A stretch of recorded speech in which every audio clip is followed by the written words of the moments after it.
Mr. President. Majority Leader. Thank you, Mr. President. Mr. President, I ask that the quorum call be suspended. Without objection. Mr. President, the Senate will vote later today to confirm Linda McMahon to be Secretary of Education. Mrs. McMahon is an accomplished businesswoman and public servant.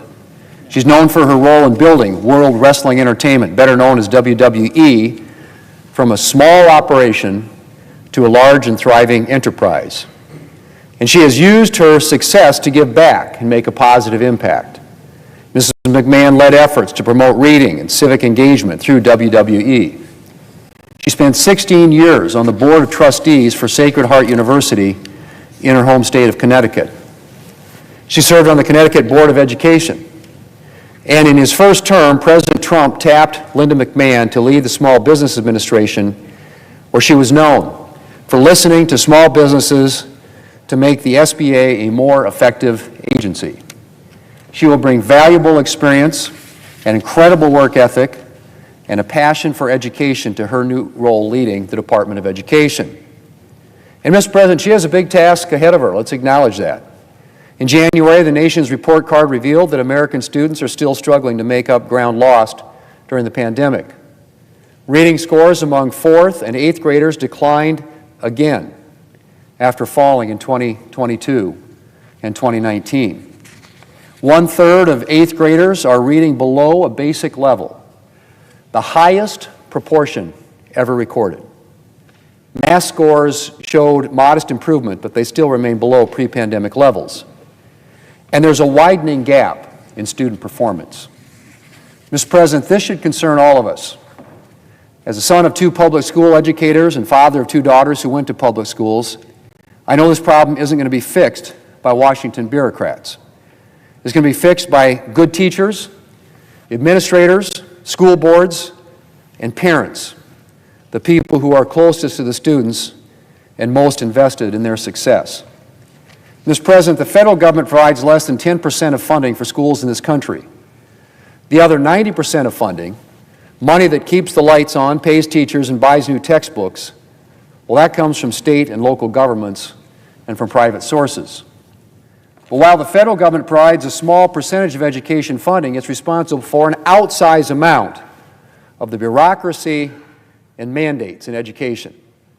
And more often than not, it's these policies that are holding back school districts from innovating and ultimately improving the education that they provide. Mr. President, I'm glad that Mrs. McMahon recognizes that education is not one size fits all. States have different needs. School districts and individual schools have different needs.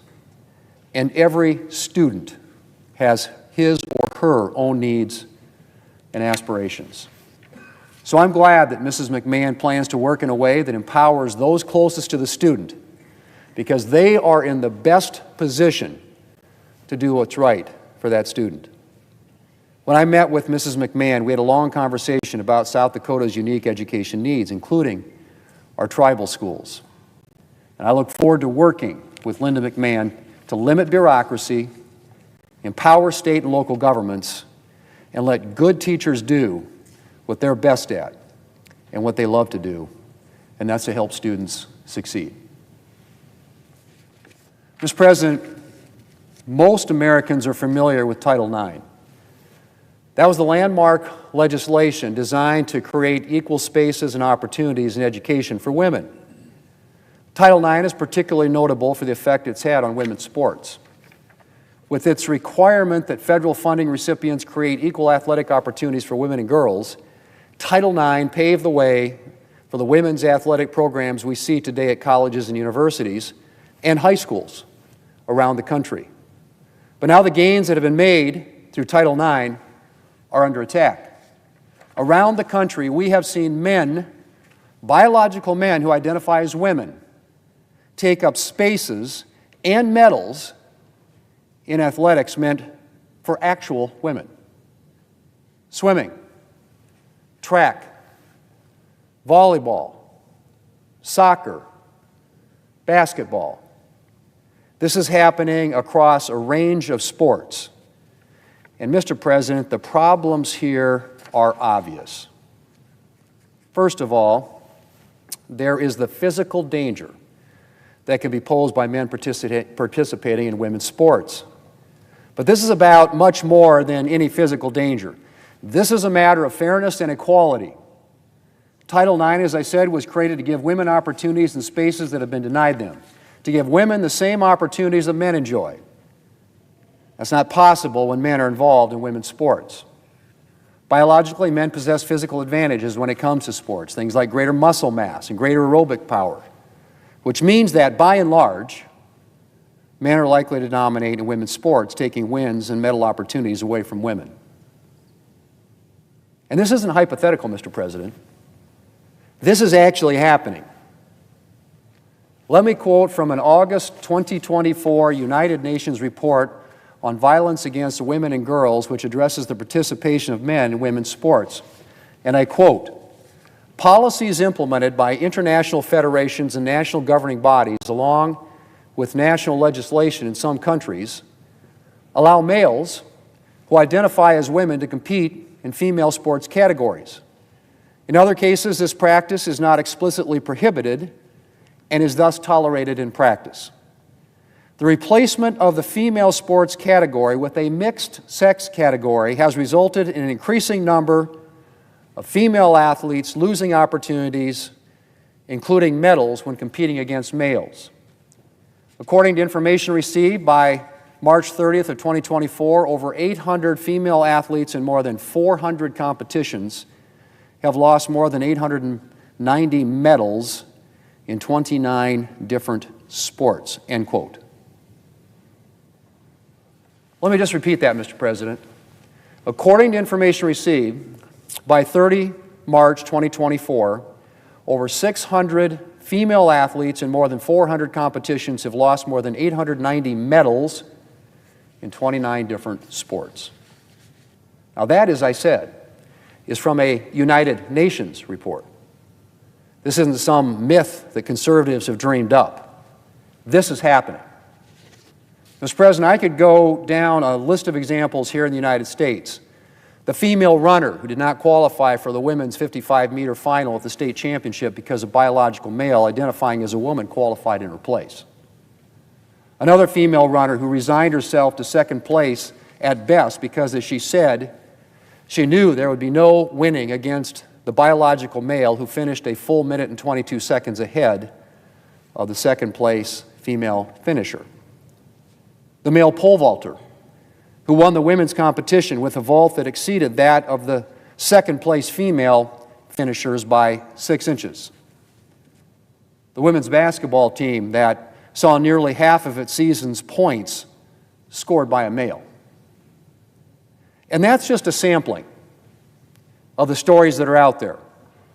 And of course, Mr. President, the female athletes in question aren't just being robbed of their potential places on the winner's podium, they're also being robbed of the opportunities that might be associated with that place. Things like college scholarships. There's one female runner who was robbed of multiple wins by a biological male described the situation, and I quote, "It robs girls of the chance to race in front of college scouts who show up for elite meets and to compete for the scholarships and opportunities that come with college recruitment. I'll never know how my own college recruitment was impacted by losing those 4 state championship titles to a male. When colleges looked at my record, they didn't see the fastest girl in Connecticut. They saw a second or third place runner." Mr. President, this isn't fair. Girls should not be having to compete in races that are stacked against them. Women deserve their own athletic opportunities that are not taken away from them by biological males who have their own spaces in which to compete. They deserve a level playing field. And Mr. President, this is not a niche position. A 2025 New York Times poll found that 79% of Americans, including, I might add, a majority of Democrats, believe that biological males identifying as women should not be allowed to play women's sports. And that's not the only poll that's found that a huge majority of Americans believe that women's sports should be for actual women. Mr. President, at the beginning of February, President Trump took action to protect the original meaning of Title IX and ensure that federal funding would not go to schools that allow men to compete as women. As the father of two former female athletes, I am grateful for his commitment to upholding fairness and common sense. Mr. President, my dad, who was a Division I athlete, came back to my hometown, coached women's sports. Girls basketball, girls track. It would have been incomprehensible to him to think biological boys would be competing against his female athletes. But, Mr. President, unfortunately, there's no guarantee that the next president is going to uphold President Trump's measure. And so today we will consider legislation from my colleague, Senator Tuberville, a former high school girls basketball coach, to permanently reinstate the original intent of Title IX and ensure that women, and women only, participate in women's sports at federally funded educational institutions. Now, Mr. President, I'd love to think that we would easily pass this legislation, that Democrats and Republicans would unite and stand with the vast majority of Americans to protect opportunities for women. But given that every single Democrat voted to block this bill last Congress, I have to say I'm concerned about today's outcome. So this will be a time of choosing for Democrats. They can stand with women, or they can stand with a radical, transgender ideology that would see women and their opportunities sacrificed to make way for biological males. Democrats can't have it both ways, Mr. President. It's either one or the other. I had a finance professor in graduate school who used to say that some things are just intuitively obvious. Well, this, Mr. President, is one of those things. And if the Democrats vote to oppose this legislation, they'll have to answer to the women and girls they vote to disenfranchise. I hope Democrats will join Republicans to protect women and women's sports and vote to proceed to the Protection of Women and Girls in Sports Act. Mr. President, I yield the floor, and I suggest the absence of a quorum. Clerk will call the roll. Ms. Also-Brooks.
Democrat leader. I ask unanimous consent the quorum be dispensed with. Without objection. Now, Mr. President, tomorrow, President Trump will address a joint meeting of Congress for the first time since taking office, the oath of office. It's my honor, my true honor, to welcome 7 incredible New Yorkers tomorrow who will tell the story of what's under threat by Donald Trump's agenda, from Medicaid beneficiaries to disabled veterans fired from their jobs at the VA, to fired USDA workers, to home health care workers. It will also be my profound honor to welcome Orna Nutra, mother of Omer Nutra, and Ruby Chen, father of Itai Chen, both who were tragically killed by vicious Hamas thugs on October 7th. Orna's son, Omer, was taken hostage by Hamas during the attacks on October 7th. It wasn't until over a year later that Omer's family learned he was murdered by Hamas on October 7th. Ruby's son, Itai, was also taken hostage and tragically murdered by Hamas on the border of Gaza on October 7th.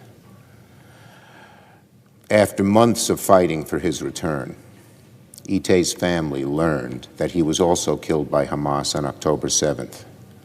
I spoke to Itai's dad, and I spoke to Orna as well, many times between October 7th and when they were notified that their children had been murdered. It was vicious cruelty of Hamas, whose viciousness seems to be part of their way, not to let the families know what had happened. Over and over again, especially Ruby Chen, who I got to know well and we had Brooklyn roots together, would wonder, is he dead? Is he alive? Is he alive? Is he dead? And Hamas kept them dangling, as I said, viciously and cruelly. What Omer and Itai's family have endured is beyond comprehension. But I'm inspired by their perseverance, by their resolve to keep calling for the safe return of remaining hostages and for the return of the bodies of their loved ones. We must bring all the hostages home now. But it's an honor, a true honor, to welcome all of my guests, the Nutras, the Chens, and of course the others, to the Capitol. Now, tomorrow, Americans can expect Donald Trump to say many things that are false, including perhaps Russian information. What we will not hear from Donald Trump, however, is the truth. So today, let us speak the truth about Donald Trump's agenda. In a little over a month, Donald Trump, Elon Musk, and Republicans have set in motion the greatest transfer of wealth in favor of billionaires we have seen in modern times. On the one hand, you have Elon Musk calling Social Security the greatest Ponzi scheme of all time. You have Doge firing over 7,000 staffers from the Social Security Administration. You have Donald Trump threatening trade wars with our own allies. And you have Republicans cutting $880 billion from Medicaid to pay for their billionaire tax cuts.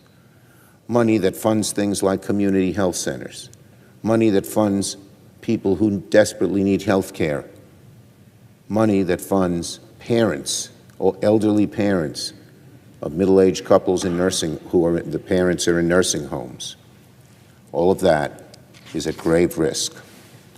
Together, these actions will mean diminished wealth for working and middle Americans and more money in the pockets of the billionaires. Because after all, when the wealthiest man on earth calls Social Security a scam and Doge fires 7,000 Social Security staffers, that's a clear sign Social Security benefits are in danger. Donald Trump just said a few minutes ago that he was going to keep the tariffs against Canada and Mexico. When Donald Trump starts a trade war for Canada and Mexico, it means rising costs for produce, for groceries, for cars, even for ordering takeout and happy hour. It is unbelievable what they're doing with these tariffs. It could mean that restaurant owners in states like mine could be forced to close down as food prices go up. It means that building new homes will be more expensive, and those costs will be passed down to would-be home buyers. The bottom line is very simple. One of the greatest things Americans complained about in the past election was the high costs of so many different kinds of goods and products. And now Donald Trump is making it worse because he just said that he would not continue the pause on Canada and Mexico's tariffs, but will let them go into effect. Please,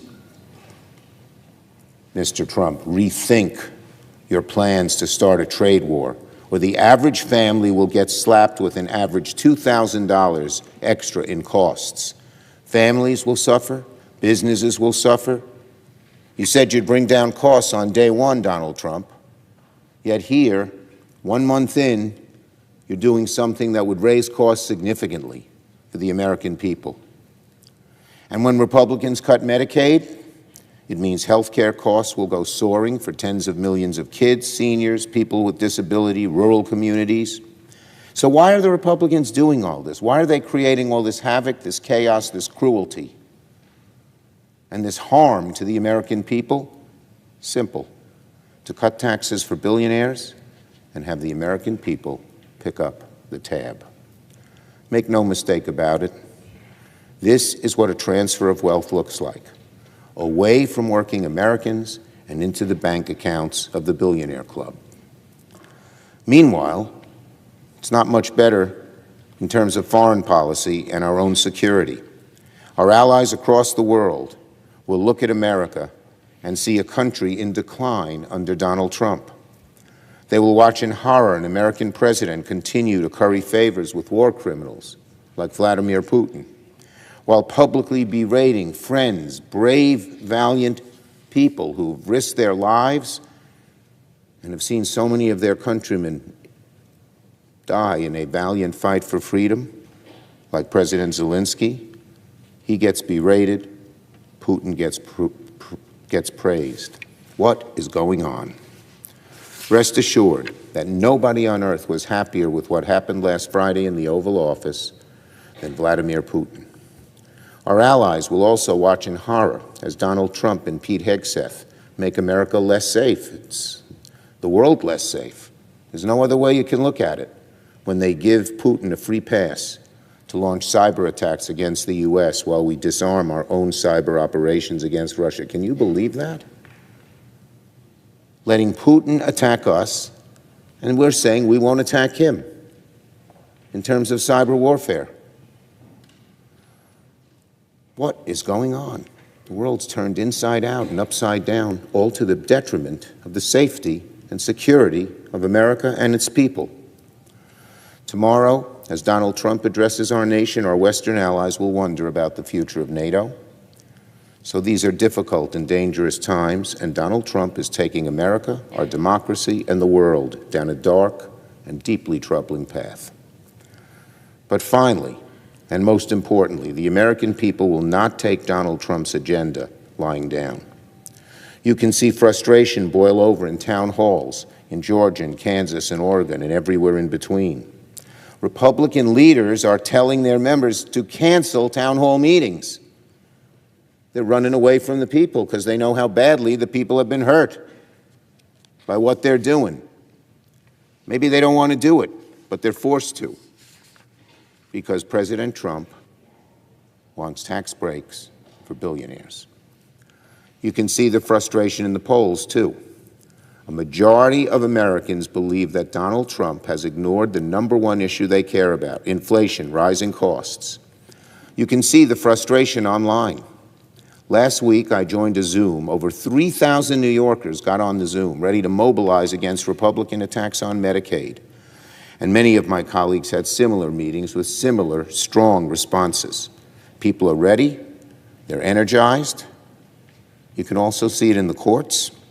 The American people can rest assured that whenever the administration breaks the law, we'll take them to court.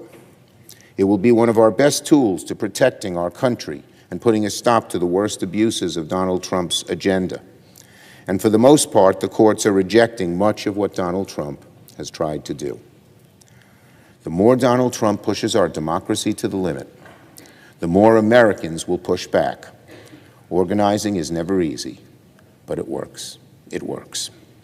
That's what we'll continue to do. We shall organize here in the Congress, organize in the public square, organize in court to protect the country we all know and love.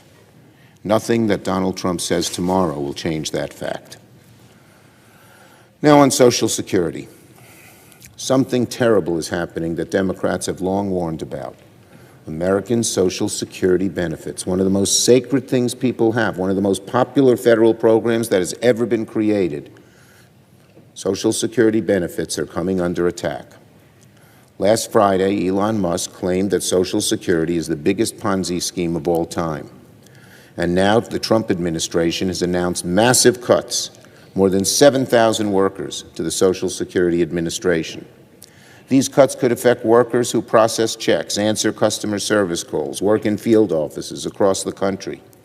The cuts could very well delay Social Security benefits.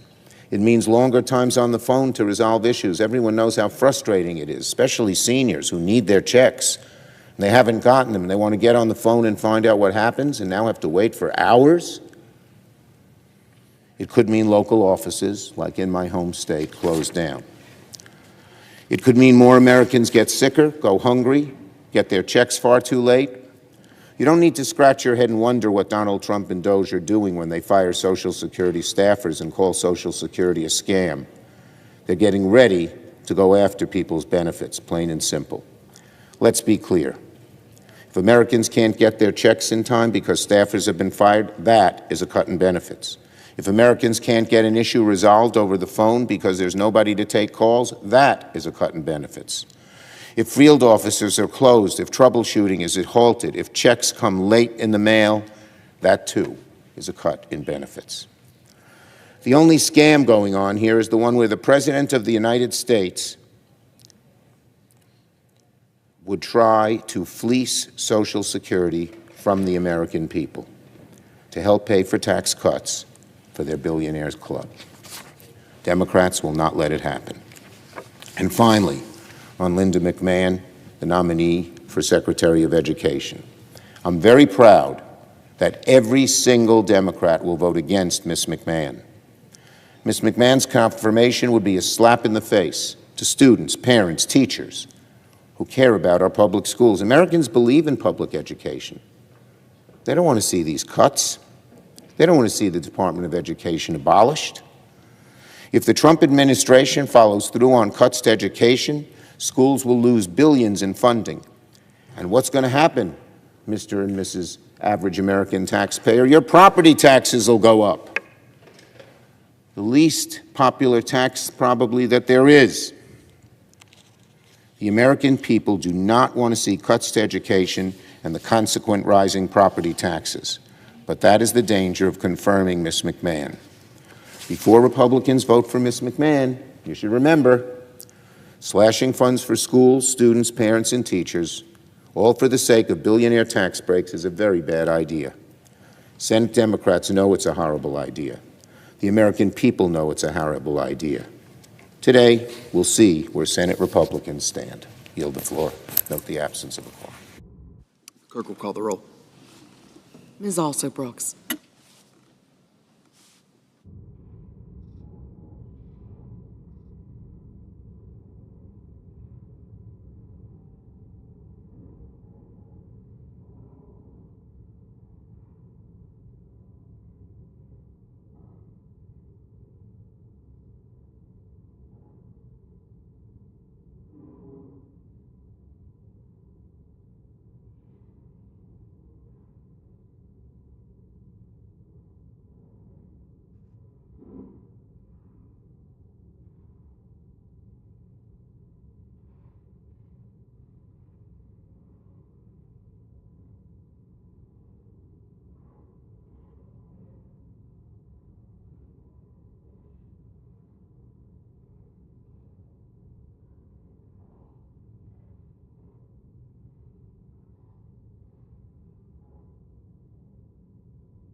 Mr. President. Senator from Hawaii. Thank you, Mr. President. I ask unanimous consent, let's start over. I ask unanimous consent to vitiate the quorum call. Without objection. Thank you, Mr. President. The price of everything is going up. Outbreaks of measles and bird flu are killing people. Airplanes are almost crashing or actually crashing and falling out of the sky. Tens of thousands of federal workers, including veterans, are being laid off in Donald Trump's government purge. And so, obviously, it's a Monday, and we've got 2 votes tonight, and so we're going to address one of those critical issues. Oh, no, actually, we're going to do something totally irrelevant to 99.9% of all people across the country. Now, let's just start with the basics, which is that everyone has and deserves human dignity without stipulations or preconditions. Not just the people you like, not just the people you understand, not just the people you agree with. Every human being is God's creature. And everyone, especially in the United States of America, has the right to be left alone. That is what freedom means, right? You've got to be left alone to live your life however you want within the bounds of the law. And so, what Republicans are doing today is inventing a problem to stir up a culture war and divide people against each other. And worse, they're trying to distract people from what they're actually doing, which is at a time when people are finding it harder and harder to afford the basic necessities, at a time when diseases we eradicated almost 20 years ago are making a comeback and killing kids, at a time when people are getting on flights and saying an extra prayer or breathing a little heavier, you have Donald Trump and the Republicans saying, you know what? Let's cut taxes for billionaires. Let's take money from regular people and the things that they rely on, Social Security, Medicare, Medicaid, the Affordable Care Act. Let's take hundreds of billions of dollars from there and shovel it into the pockets of the richest people to have ever walked this earth, because that's what we need and that is what people voted for. Republicans are focusing on the wrong 1%. Trans people are not the reason people can't afford groceries or health care or housing. The other 1%, the top 1% economically, is responsible for a lot of that. And that's who Republicans are desperate to help. And they're doing it by going after some of the most vulnerable people in our society. I will be joining my Democratic colleagues in voting no on the pending legislation. Madam President, I ask consent that the following remarks appear in a separate part of the record. Without objection. Madam President, we are witnessing one of the worst starts to any presidency in generations, and it's not even close. There is the possibility of negative growth in the first quarter of this year, which would have been unheard of, so bad economically that the Secretary of Commerce is trying to concoct another way to calculate GDP. If you wonder how bad the data is, you got the Secretary of Commerce going like, well, this whole GDP thing, we've been measuring it wrong for all of these decades. There is no comparison for the staggering levels of incompetence and lawlessness coursing through this administration. And regular people are paying a steep price. Tomorrow night, the president will try to rewrite his record and recast blame when he addresses Congress. I want to go over some of the worst things that he's done that actually hurt people. Because unless you're a billionaire, life has gotten harder, not easier, over the last couple of months. Number one, he's actively raising the price of everything. He is actively raising the price of everything. After specifically promising that he would bring down prices on day one, he has gone out of his way to raise them. The price of eggs is up 15%. Coffee prices are at record highs, and the price of everything from tomatoes to strawberries to clothes to toys to cars to homes and home building is about to go up starting tomorrow because Trump is picking a needless fight with our largest trading partner with tariffs. Prices will skyrocket, businesses will be hurt, and people will lose their jobs. Number two, not even a week into his second term, Trump illegally froze federal funding for all 50 states. All 50 states. With one Monday night memorandum, the White House locked states out of portals for everything from Medicaid payments to housing assistance. Schools, child care centers, rural hospitals, VA clinics were suddenly left wondering if they would have to close their doors or lay off staff. Almost a month later, the taps are not fully turned back on as a result of the freeze and Trump's other executive orders. Hundreds of billions of dollars continue to be withheld from states and communities where they belong. These are taxpayer dollars. These are dollars that are appropriated by this branch of government, the Article I branch of government.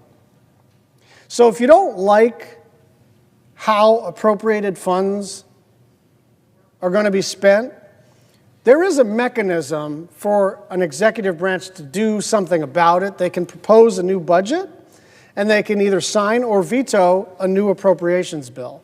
But that's not what they did.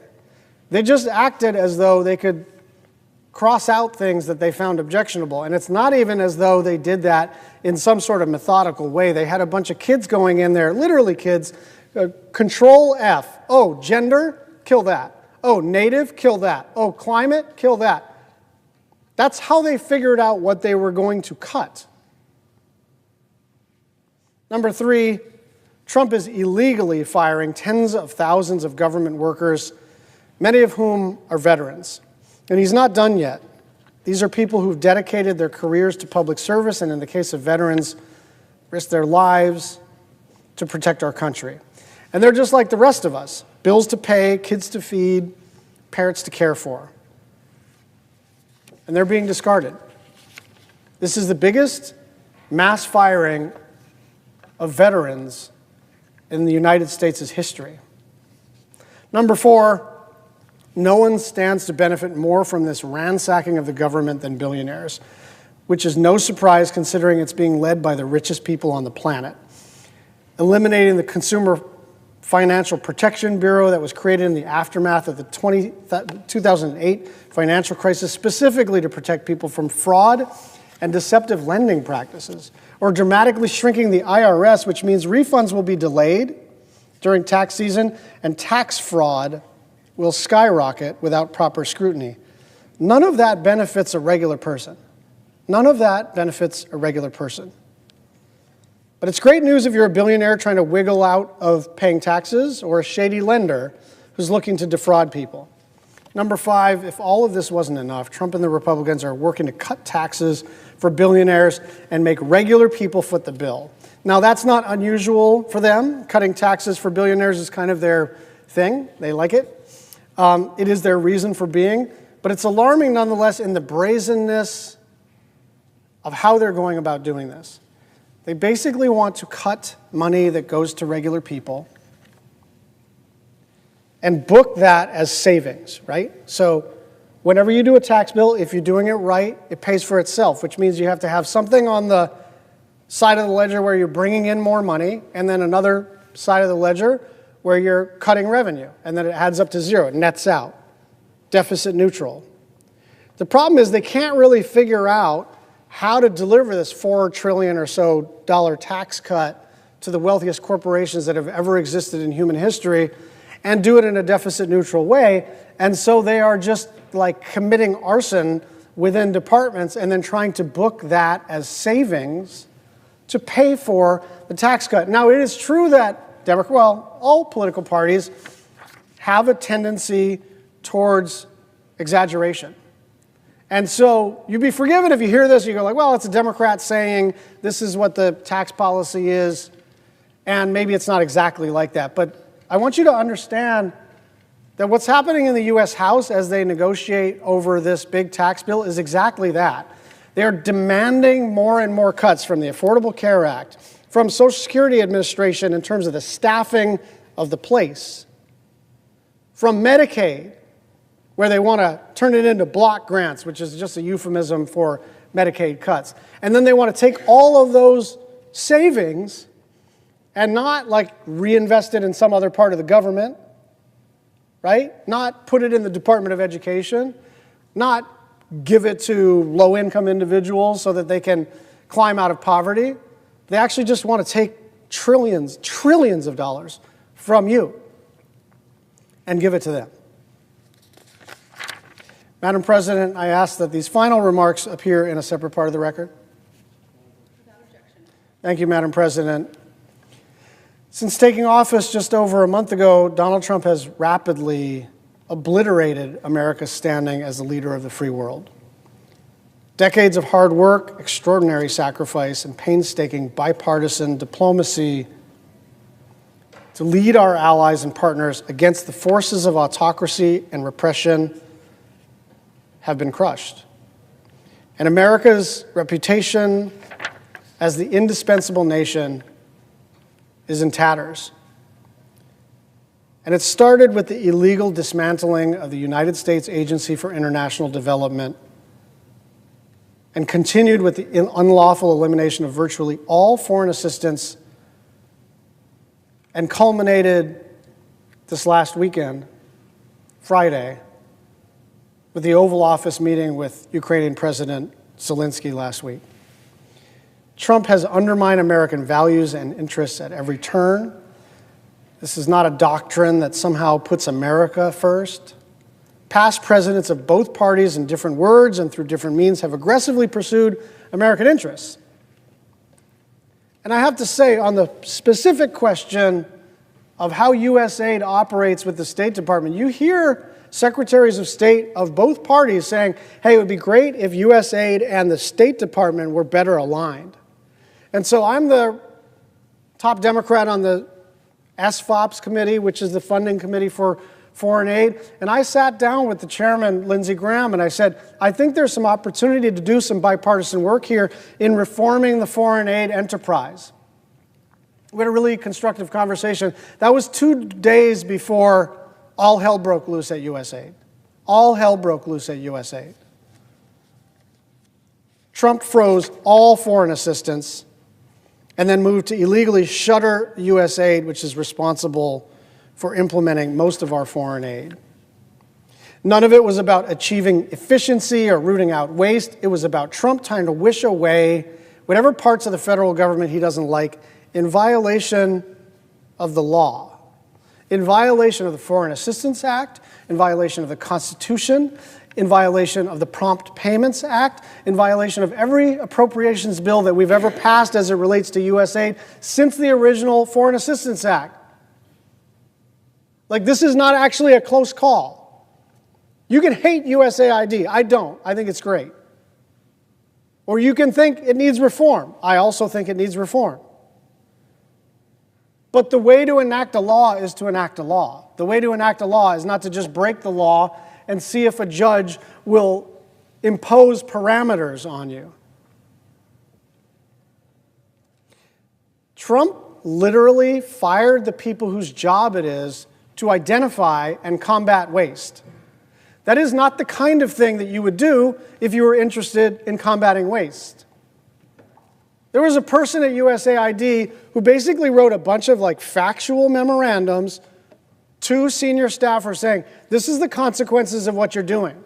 And among other things, it said specifically, hey, you might have a waiver program in place to allow life-saving aid to continue, but you sent everybody home and locked them out of their email. They sent everybody home and locked them out of their email, and then we're to believe that this waiver process is somehow going to push through the billions of dollars for life-saving aid that are needed and expected. And so what is happening? And these big providers, I won't even name them because they're so terrified. Good organizations no political valence. If they have any political inclination, they tend to be Christian organizations doing literally God's work all across the planet. They are laying off people. They are literally closing up tents. People are flying home back to the continental United States or Hawaii or Alaska, wherever they live, and just saying, we're out of here now. So babies are getting HIV/AIDS from their moms now because the PEPFAR funding is frozen. And don't let anybody tell you that PEPFAR is unfrozen. Everything is frozen. Why? Because, and I might be getting this number slightly wrong, but as I recall it, there's about 70 people left. And this is a tens of billions of dollars enterprise. So how the hell are you going to consider a waiver for 5,800 individual programs when you have 70 human beings, not all of them in this particular bureau, to try to process the waivers? And so what I've been told is, hey, if there's anything that's especially important to you, sir, let me know. And I'm thinking, I'm not here to petition the king for mercy.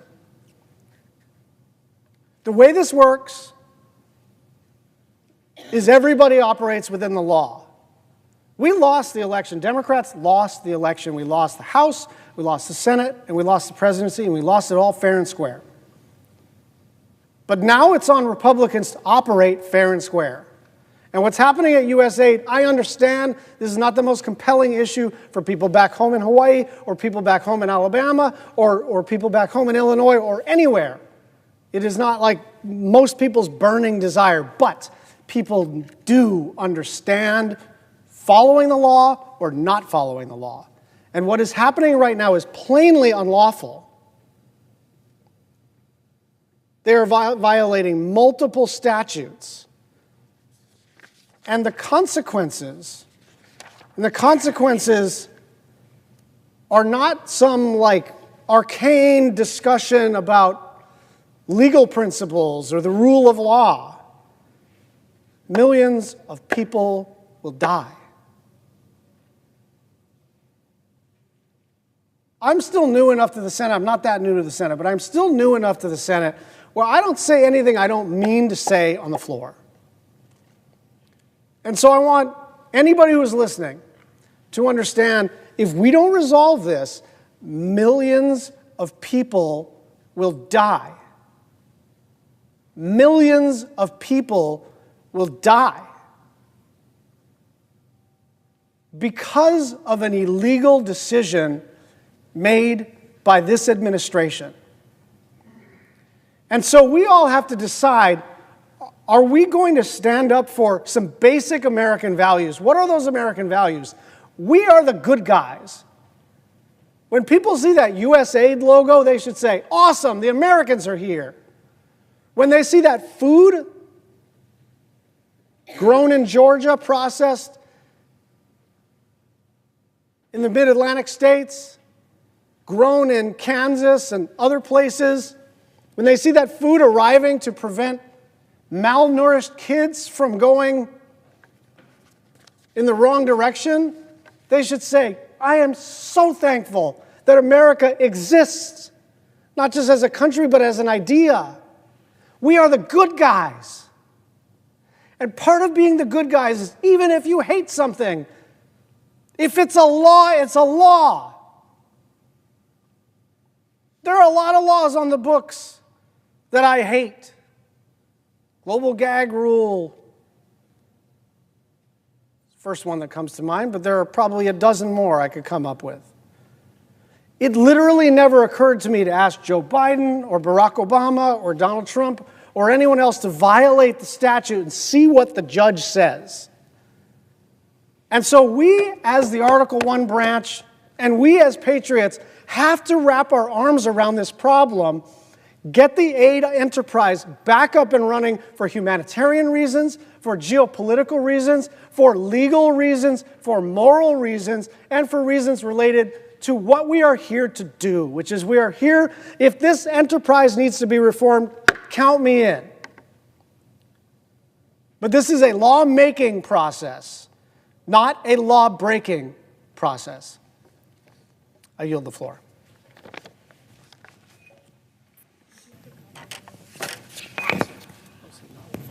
Madam President, The Democratic Whip. Madam President, I want to thank my colleague from Hawaii. And if he can spare 30 seconds, I'd like to tell him a story. Years ago, I went to India, to the dusty villages, not the big cities, just to see what USAID was doing. I'd heard about it. I wanted to see it. The most graphic example I can remember from that experience was when they showed me a bag of some grain supplement, and on it was written USAID, from the people of the United States of America. And what they were doing with this was making a lunch for the children in the village. I don't think your kids or mine would have touched it. It looked like some odd Rice Krispie ball that was held together with water. And they sat with little tin plates with this Rice Krispie ball on it from the USAID package to eat their lunch. But before they ate their lunch, they paused, and I said, "What's going on?" And the guide said to me, "They're saying a prayer of thanks to this United States of America for giving them food to eat." I thought to myself, for goodness sakes, it's 1% of our federal budget, 1% that we spend in this manner to try to give kids around the world a chance to survive. There are many other things we do, but that basic example of those kids sitting in the dust of that village, eating that Rice Krispie ball, and thanking the United States of America for it, touched my heart and still does to this day. Thanks for what you said. I appreciate it so much. I also want to say a word about what we're going to vote on today, an issue that's going to come before us. I might ask my colleagues if they could answer the following question. How many athletes, NCAA athletes, are there in the United States? I asked Mr. Baker, former governor of Massachusetts, that question. And he said over 500,000. 500,000. And I said, of all those athletes, what percentage are transgender? Oh, fewer than 10. I said, fewer than 10%? No, fewer than 10 total out of 500,000 are transgender. And yet we're going to come to the floor with a proposal from Senator Tuberville to vote on this issue. He's going to attempt to bring to this floor a bill that targets trans youth. This bill would revoke federal funding from schools with athletic programs that allow trans girls to participate on sports teams for women or girls. The bill, which has no enforcement mechanism, could subject women and girls to physical inspection by an adult if someone from an opposing team accused them of being transgender. Think about that for a second. Your daughter, someone in your family, going to play a sport, and someone on the other team challenges them. That's not a little girl, that's a transgender boy. This bill that we're about to vote on gives authority to someone to make a physical inspection of that little girl if someone from the opposing team accuses them of being transgender. Does that sound a little extreme to you? Well, it sure does to me too. This infringes on the privacy of girls and women and is a dangerous use of the powers of government to target children and their families. Put yourself in the shoes of these families for just a moment. Imagine being the parent of a trans kid and telling your child they are not even allowed to play on the same sports team as their friends at school because a politician said they couldn't.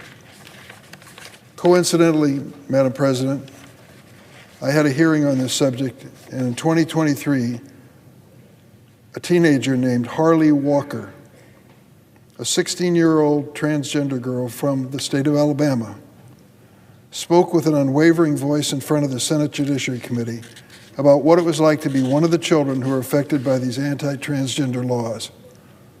Harley Walker, from home state of Alabama, had enacted a law threatening her ability to access the care she needs to be happy and healthy.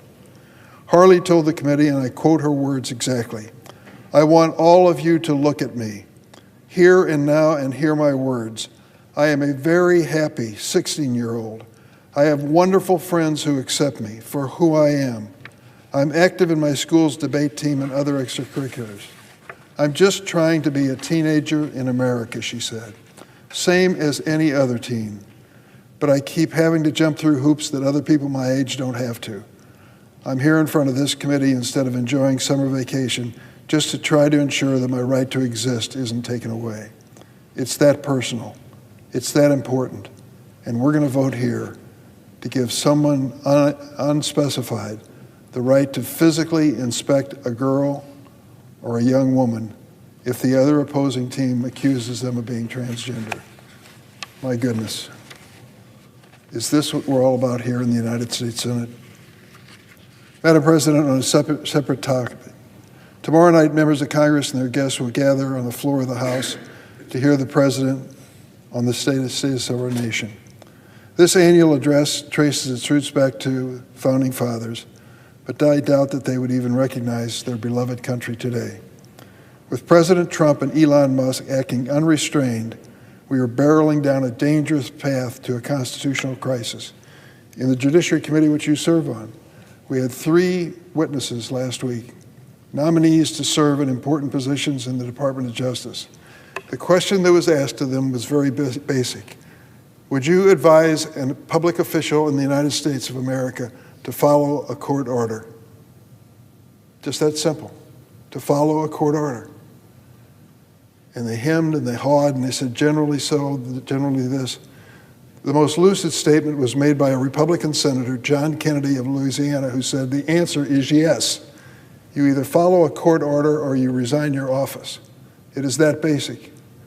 But if you listen to those 3 witnesses, there's a serious question whether that would happen. It's a question as to whether or not there is any check or balance on the executive branch if they will not live by the findings of a court. It troubles me. It continues to trouble me. And it's at the heart of our concern about the future of our Constitution. Madam President, I'm going to have a guest at the State of the Union address tomorrow night, Dr. Elizabeth Sokol. She's from Lurie Children's Hospital in Chicago. I know that hospital well. My daughter was treated there for years. I think it's one of the best on God's green earth. For more than a decade, Dr. Sokol has been a pediatric oncologist at Lurie Children's in Chicago. She treats young children with neuroblastoma, the leading cause of cancer death for children age 1 to 5. Dr. Sokol's work, which includes conducting clinical trials on neuroblastoma brain cancer research, is funded by the National Institutes of Health. The NIH is quite simply the premier medical research agency in the world. It provides over $38 billion in research funding to all 50 states, including yours and mine, studying everything from pediatric cancer to dementia, Alzheimer's, ALS, diabetes care, and heart disease. Breakthrough research supported by the NIH has made a difference. You know all those ads you see on television about those drugs? You can hardly pronounce their names or remember them. People skipping through a field of flowers, feeling better because they take a certain drug. 99% of all the new drugs in the United States, all of them, 99%, started in research at the National Institutes of Health.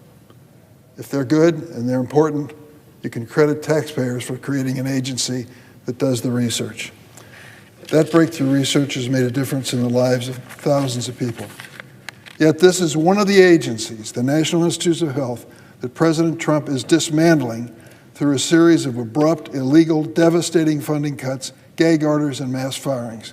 As a result of President Trump's actions, Dr. Sokol's work on neuroblastoma in kids, brain cancer in kids, and the lives of the kids who depend on it is in serious danger. Rather than empty rhetoric, Dr. Sokol actually does the work to make America great, offering families hope. You don't think that these families think it's great if she can find something to cure their child? Donald Trump and Elon Musk are trying to stop her. That sounds like a rash political statement, but it's true. At the same time, Dr. Sokol's hospital, Lurie's Children, is staring down massive cuts to Medicaid for life-saving treatment of critically ill children. Medicaid is the lifeline for Children's Hospital. If we go through with the planned budget we hear from the House, the cutbacks of 14.5% in Medicaid funding will dramatically hit American hospitals. Rural hospitals will close, children's hospitals will close, programs will be shut down. Medicaid is their lifeline. It covers nearly half the kids in this country. If you slash Medicaid funding for Lurie Children's in Chicago, Cincinnati Children's in Ohio, Children's Hospital of Pennsylvania, you are harming life-saving treatment for kids with cancer and other serious conditions. For as long as I can stand and speak, I'll be standing and speaking in support of NIH funding and the work of people like Dr. Sokol. She's my guest tomorrow night because I want my colleagues, when we sit down together for a light dinner before the address, to meet this NIH researcher and hear from her firsthand what the cuts of Elon Musk and Donald Trump are doing to children's research in America. Surely we are better than that. The last point I want to make is this, Madam President. Today is a special day in the state of Illinois, and no other state that I know of today. It is Kazimierz Pulaski Day. Kazimierz Pulaski was a Polish patriot who decided to help America in the Revolutionary War. He came over, and his military experience led him to create the U.S. Cavalry. He was in a battle of Savannah and severely wounded and died. He served our country as a patriot, even though he was a Polish person, not an American.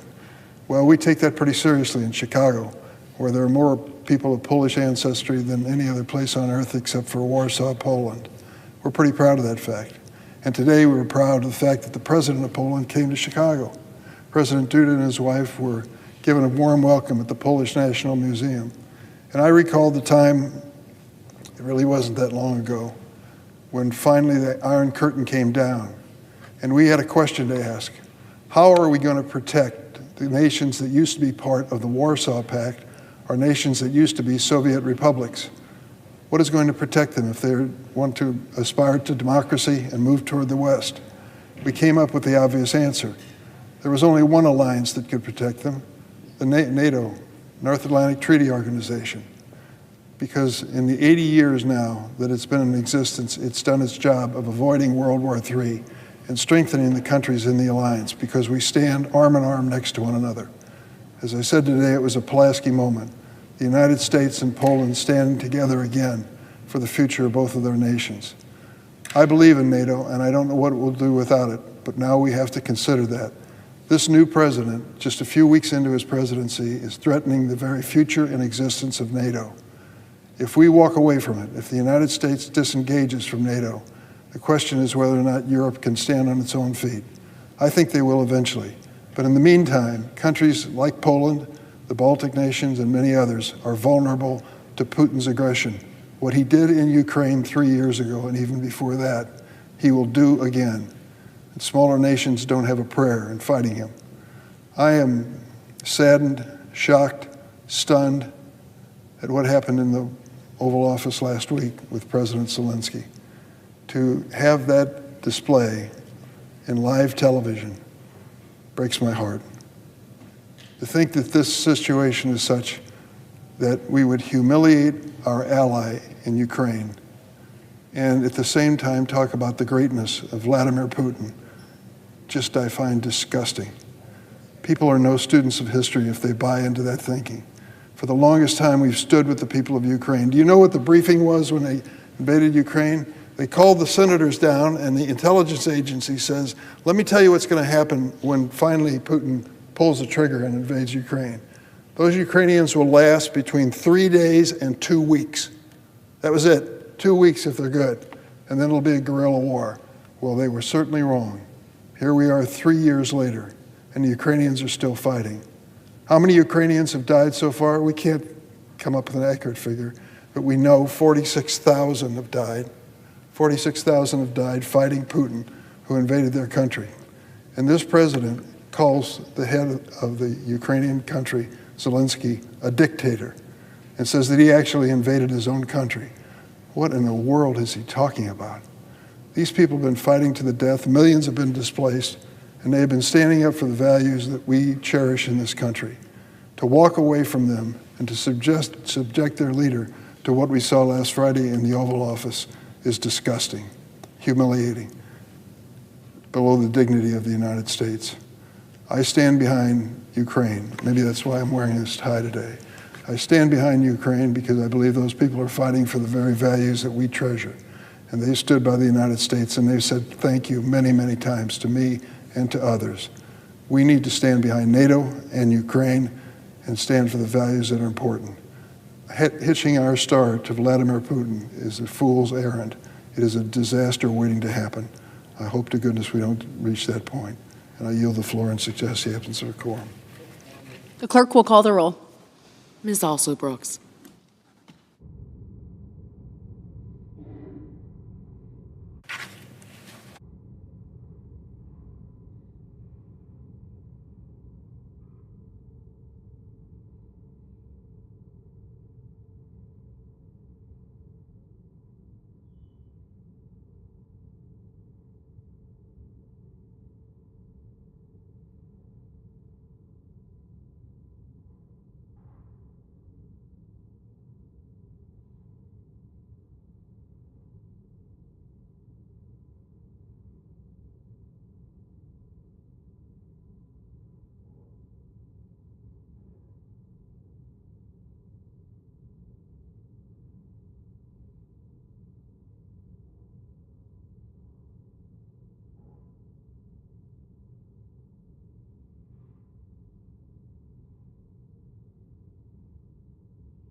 Madam President.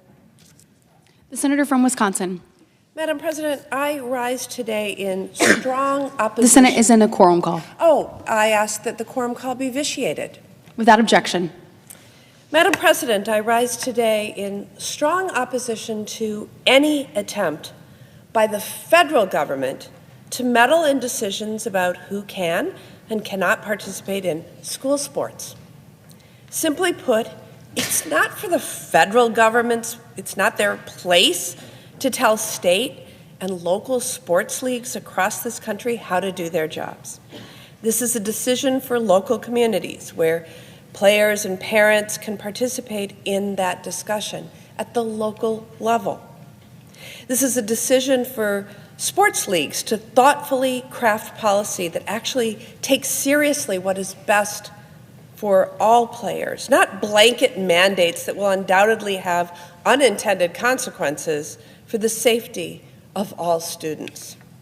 I, for one, trust our states, our leagues, our localities to make these decisions without interference from Congress or the president. For years, we have seen them do it thoughtfully and carefully. They have done what is best for the children in consultation with parents, teachers, coaches, and community members. This is exactly how this type of policy should be created. But Republicans are now saying that they actually know better than these local sports leagues. The president is saying that he knows better than parents what is good for their children. President Donald Trump and my Republican colleagues have inserted themselves into this discussion, tying the hands of leagues who are actually focused on the best interests of our children. And as far as I can tell, it's just to score political points and stir the pot of the culture wars. I'll close with this. Too often in this debate, it gets lost that we're talking about real people. It's clear that my Republican colleagues, when they casually dehumanize trans Americans in their attack ads, forget or simply do not care that they are talking about real people, often youth, often children, who already do not feel welcome in their communities. This legislation tries to send the message that certain kids are not welcome in Little League or on the basketball court, and really that they are not welcome in school at all beside their peers. What a heartbreaking message to tell a child. No American, especially those who are already vulnerable, should be demonized and picked on so that politicians can win elections, period, full stop. And at the end of the day, while Republicans are focused on playing politics with children's sports leagues, I'm focused on the issue that I hear about from my constituents every day.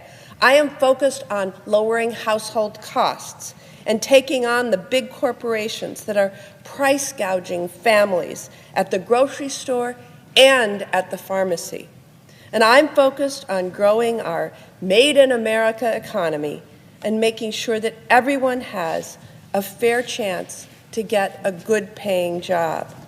I am focused on ensuring that people can access high quality health care and protecting Medicaid.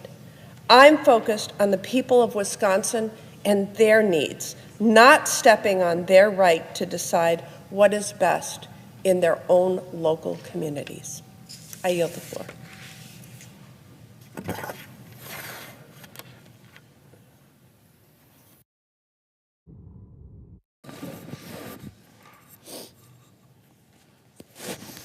Madam President. The senator from Washington. Thank you, Madam President.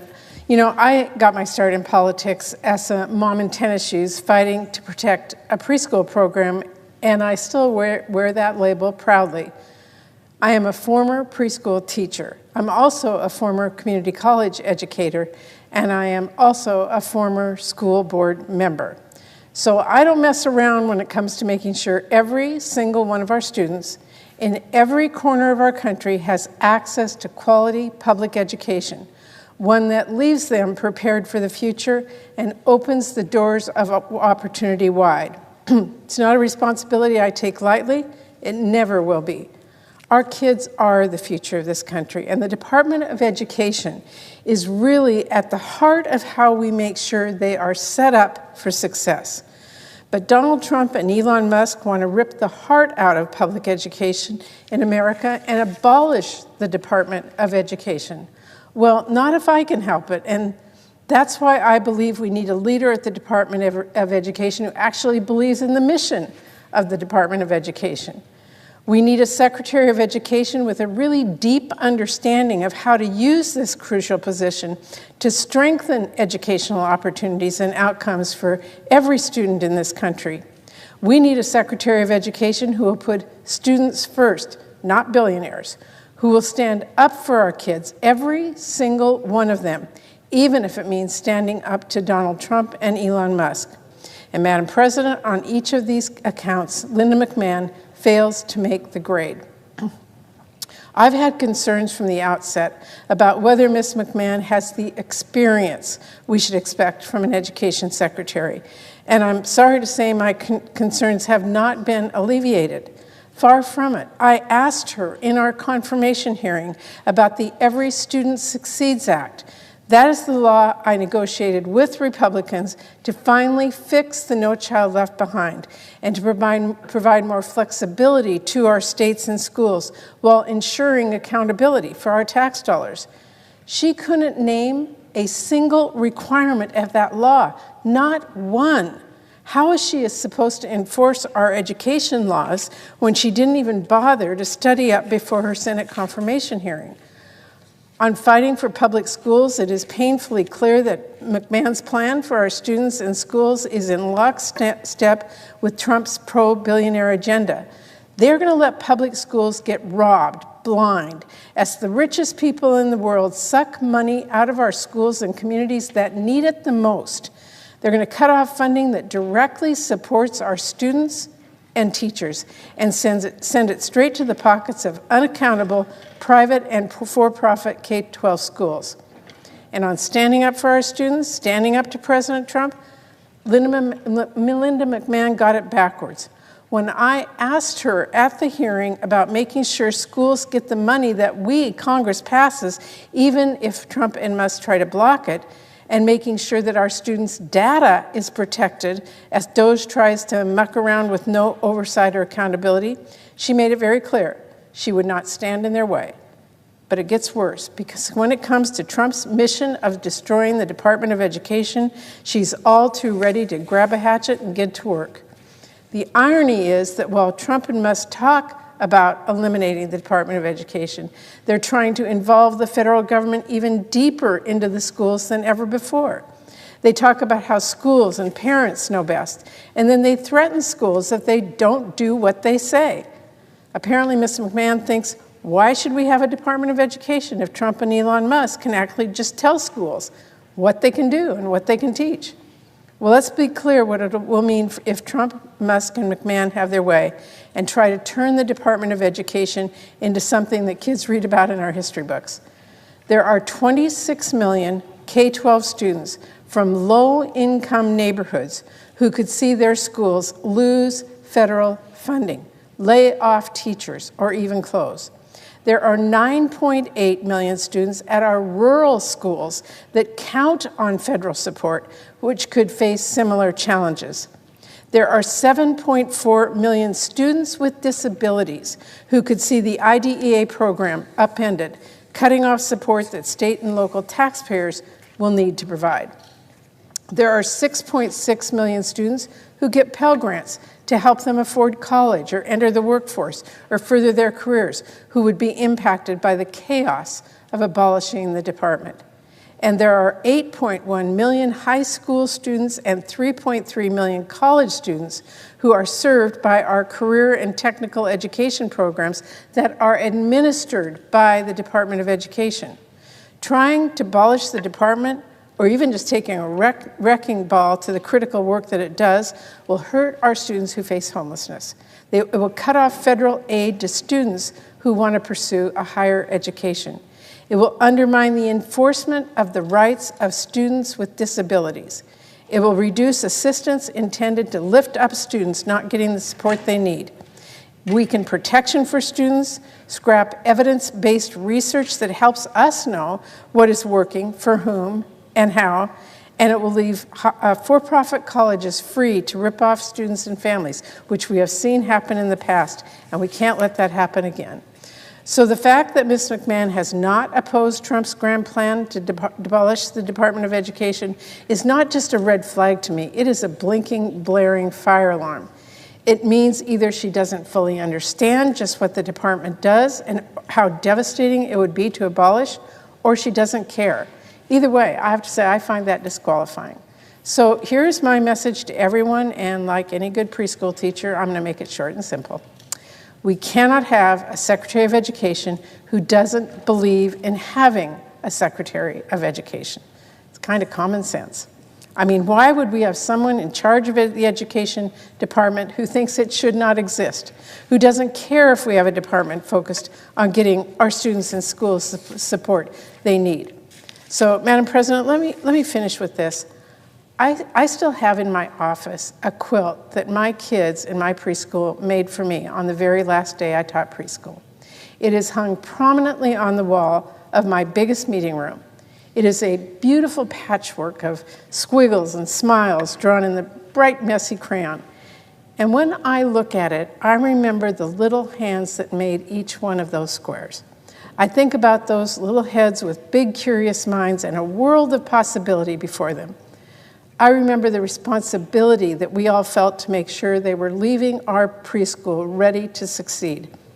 I wonder how many of those children that made those little small squares now have kids of their own. And I reflect on how the decisions we make in education today, the policies that we fight for, the people that we confirm or reject here, will set a course for our children and our country for years to come. There are two clear courses ahead of us with this vote. One, where we have a Department of Education that continues to work to support every student and give them a bright possible future, or one where we don't. One where every kid is on their own, one where lights are turned off and doors are shut and opportunities are closed, unless you happen to have the right zip code or the right money. I know which future I'm going to vote for today. The one where we live up to our responsibility and all of our kids can live up to their fullest potential and pursue big dreams. I urge my colleagues to join me today in voting for that future and against Linda McMahon for Secretary of Education. Thank you, Madam President. I yield the floor. Ready? Go ahead. Madam President. The Senator from Alabama.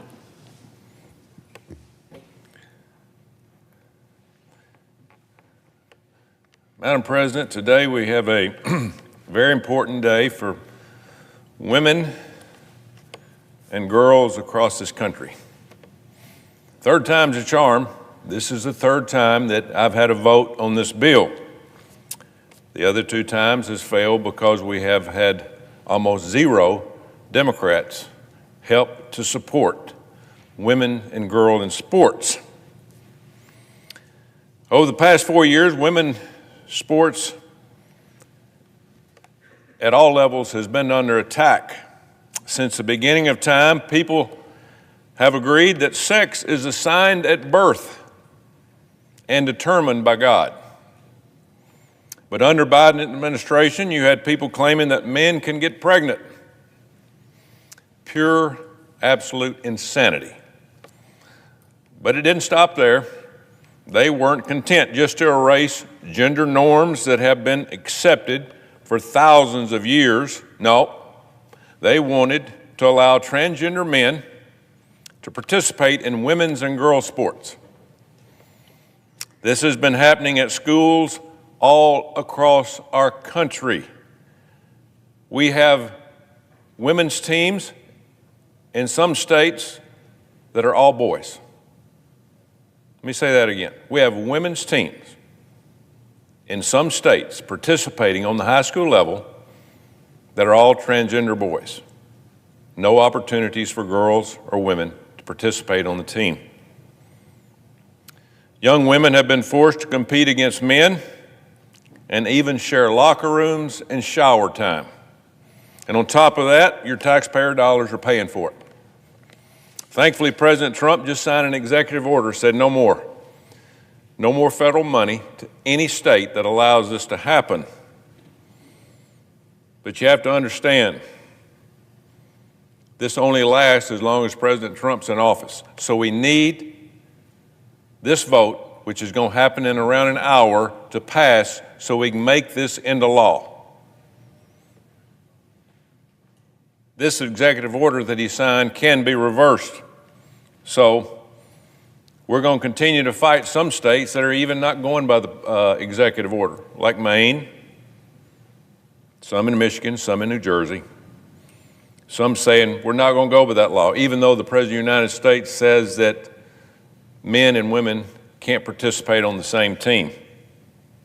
That will end up going to court, so we'll see how that happens and what the answer will be.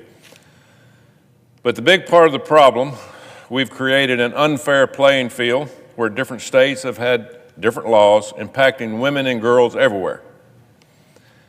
This is not only confusing, but it is very, very dangerous. Congress needs to act on this to protect women in sports, to ensure Title IX protections are preserved. My bill that we are voting on today, in about an hour, the Protection of Women and Girls in Sports Act, would make sure women's rights to equal competition, equal scholarships, safe locker rooms, and that they all are protected. This legislation has already passed the House just about a month ago, with 2 Democrats actually supporting it. I appreciate the support of all my Republican colleagues on this. You have all joined me in championing this very important cause for the past 3 years. I especially want to thank Leader Thune for hanging and bringing this bill to the floor here in the United States Senate. This will be the 3rd time. It is hard to get a bill on this floor, but it is so important, and he understands that. I also want to thank my friend and former colleague, Senator Joe Manchin of West Virginia, who was the only Democrat in the last few years to support this when he was in the Senate. Unfortunately, my other Democrat colleagues have been radio silent on this very issue, despite the fact that a recent poll shows 67% Democrats do not want men and women's sports. 67%. So I'd like to make the case to each and every one of my colleagues today on this important issue. As most of you know, I spent 40 years as a coach. What you may not know is my first job wasn't in college, but it was coaching high school girls basketball. Now, I don't want to date myself, but that's about the time Title IX started, and it was implemented, most of it, during my tenure as a girls coach. I saw firsthand how the immediate difference was made through Title IX. Before Title IX, a lot of schools, college women's athletes really didn't exist. You had very few sports. You might have had basketball, you might have had track, but you didn't have volleyball, you didn't have softball, you didn't have anything else. When Title IX came about, we started more women's sports. After Title IX was enacted, things started to change. For the first time, young women I coached had equal access to facilities, resources, scholarships, and all kinds of competition. I saw these hardworking young women go to start successful careers and become leaders in their communities. And a lot of it was because of their opportunity to play sports at every level. I still keep in touch with many of these young girls. They're not young anymore, but I'm proud of them for the success that they've had. Looking back on it now, I wonder if they would have had the same opportunities had we not had Title IX. Would they have had the same success if they had to compete against male athletes? One of the most frequent talking points I've heard from the other side on this issue is it's not a big deal. It isn't impacting that many women. That's not true. At least 900 medals that belong to women have gone to men just over the last few years of men competing against women. In Pennsylvania alone, 66 female athletes have lost placements to male participants since 2020. Now, how sad is that? For each woman, the medals that went to men, there are potentially hundreds of other women who lost out on that same opportunity. Not to mention the hundreds of girls who perhaps did not make a team at all because they didn't have a spot. You only can have so many on a team. Or how many young women who missed out on a scholarship because that man or a biological boy took that scholarship. It's not fair. Say no. This is a minor issue impacting a few Americans. That's what my Democrat colleagues are saying. Only a few. You know, I took the liberty of looking up how many women and girls participate in women's sports in some of my Democrat colleagues' home states. More than 77,000 girls participate in high school athletes in the state of Georgia. In Michigan, 114,000. In Virginia, 164,000. New Hampshire, 17,000. Pennsylvania, almost 150,000. New Mexico, almost 20,000. Minnesota, 98,000. Arizona, 120,633. And don't tell me it's not going to affect these states when today my Democrat colleagues come on this floor that represent these states and vote against this bill. It will affect it, and it will affect it for years. So, as you can see, men competing in women's sports has had a negative impact on a lot of different girls across this country. But you know, it's not just trophies. It's about playing time.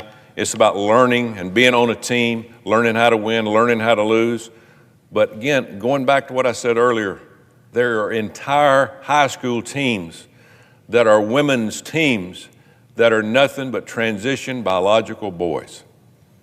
And because of that, you got the young girls sitting in the classroom or going home or in a PE class that don't have that same opportunity. So it's the principle of the thing. Title IX has always been about protecting women. You know, last week, my wife Suzanne and I were proud to welcome our first granddaughter, Rosie Grace. It's about 5 or 6 days old. We want her to have the same opportunities that all the other girls have had over the years. She deserves that right, a fair competition, scholarships, trophies. I've already bought her first set of golf clubs at age 5 days old. But if Democrats have their way today, she may be one day forced to compete against a man. Let me tell you something. If she has to dress in a locker room with a boy, you're looking at a grandfather that will raise hell. If they shower in the same showers, we're going to have problems. So what we're creating here is more and more problems across our country that we don't need. You know, I heard a story the other day about a 6th grade girl in Minnesota who was changing in a locker room after swim practice when a biological man who identified as a female walked in, came within 4 or 5 feet of the young girl to grab something. Let me tell you, her dad came unglued. You would have too. Anybody would. So this is not about politics. This is about right or wrong. 79% of Americans agree on this issue. Allowing men to compete against women is just plain wrong. 79% of the entire country. And like I said earlier, 67% of my Democratic colleagues, their constituents, say, no way, Jose, this is not going to happen. So to my colleagues on the other side of the aisle, you may want to check with your constituents before you make this vote today in about an hour. Because if polling is correct, even close to correct, 8 out of 10 of your voters do not want men participating against women. And if that doesn't strike a chord with you, let me ask you this. You have daughters, you have granddaughters, you have nieces. How would you feel if they trained for years, waking up early every morning, staying up after school late, practicing, putting in those long hours when nobody else is watching, missing spring break, family vacations, birthday parties, and holidays, making a tremendous physical and financial sacrifice, all so they could one day have the opportunity to either win a trophy or win a scholarship. But then only to have the opportunity ripped away by a bigger, faster, stronger male athlete because they want to participate against women. Well, you know what? That happened to somebody. And most of you probably know who it is, Riley Gaines. Riley worked her entire life to earn a scholarship at the University of Kentucky in swimming. She was winning races left and right until a man named Will Thomas changed his name to Leah Thomas and signed up for the Kentucky's women's swim team. Riley and Will Thomas ended up tying in one race for 5th place in 2022 NCAA Women's Championship Tournament. Riley wasn't even allowed to have a trophy. The NCAA come and said, we only have one trophy, we're going to give it to Leah because we think that's important. Imagine if Riley was your daughter and all that time and effort was put in her career, her life, to win a trophy, but she had a biological boy decided he wanted to be a woman. Or beyond that trophy, how would you feel knowing your daughter is sharing a locker room with that same man, which she refused to do, and dressed in a janitor's locker room?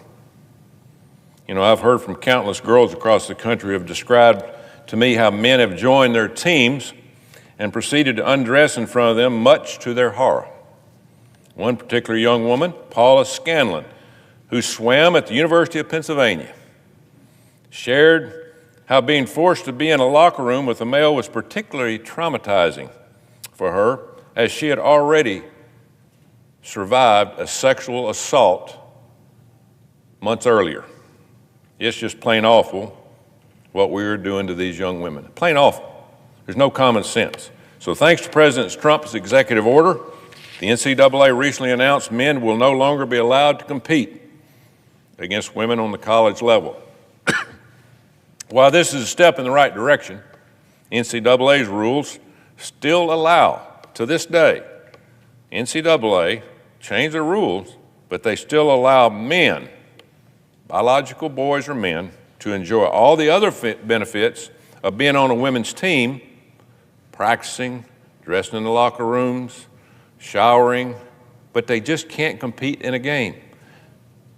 That makes no sense. The NCAA needs to stand up for young women across this country and say, no way.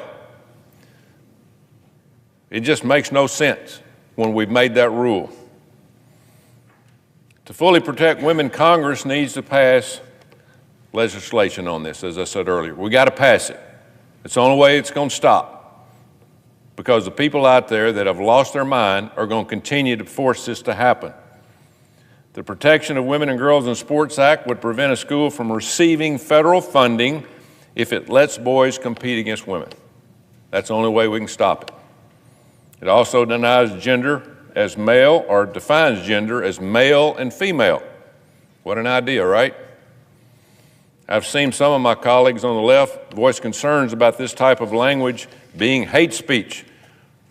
This is hateful to do this. I don't see it that way.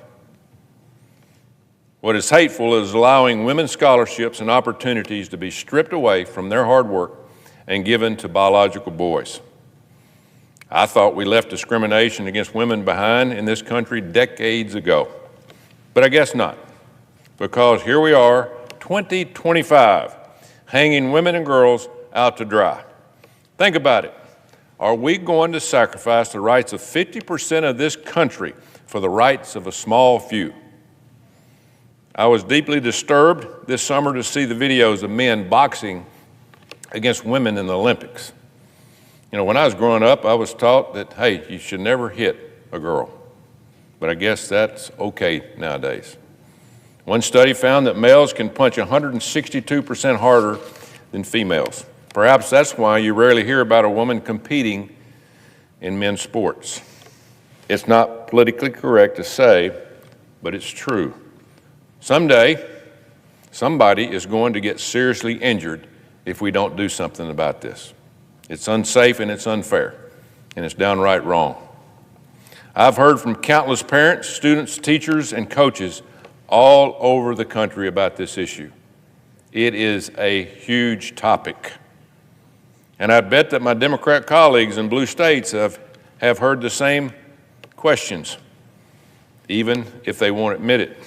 The American people are on the same page on this, and their verdict is in. They want men out of women's sports and women's locker rooms. Let's do the right thing. This doesn't have to be a Republican or Democratic issue. This is about standing up for girls and women, which I know my Democratic colleagues also care about. This is long overdue. I hope we can put politics aside and in about an hour, 45 minutes, do the right thing and protect women and girls in sports. I yield. The Democratic leader. Before my colleagues vote on the next vote, Linda McMahon's nomination for Secretary of Education, they should remember a vote for Ms. McMahon is a vote for draconian cuts to education and rising property taxes for middle-class and suburban American families. That's why I am so proud that every Democrat will vote no, to stand up for our schools, for our kids, for our teachers, for public education, and to prevent property taxes from going up further. Donald Trump is clear he wants to eliminate the department and push never-before-seen cuts to public schools. Ms. McMahon will make that happen. Her whole background is anti-public schools. When you slash federal funding for education, it leads to higher taxes back home. So many of our school districts, they could be urban, suburban, or rural, depend on federal funding. You cut that, it leads to higher property taxes to make up for the loss of money. Communities will also be forced to slash other programs, including helping the disabled kids, for funding for the schools. This is not what the American people want. This is not what they bargained for. The Senate should reject Ms. McMahon because funding cuts for schools, students, parents, and teachers, all for the sake of billionaire tax breaks, whose kids probably don't go to public schools, is an awful idea. I'm proud every Democrat will vote no, and I ask for the yeas and nays. Is there a sufficient second? There appears to be. The yeas and nays are ordered.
You ready? Under the previous order, the question occurs on the nomination. The yeas and nays were previously ordered. The clerk will call the roll. Ms. Alsobrooks, Ms. Baldwin, Mr. Banks, Mr. Barrasso, Mr. Bennett, Mrs. Blackburn, Mr. Blumenthal, Ms. Blunt-Rochester, Mr. Booker, Mr. Bozeman. Mrs. Britt. Yes.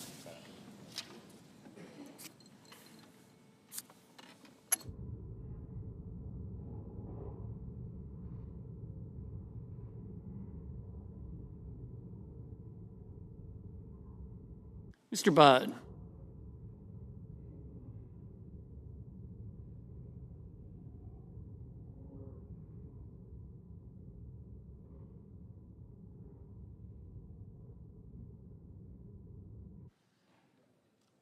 Ms. Cantwell.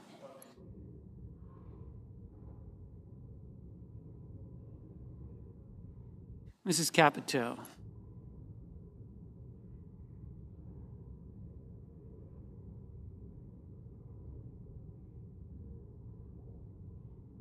Mr. Cassidy.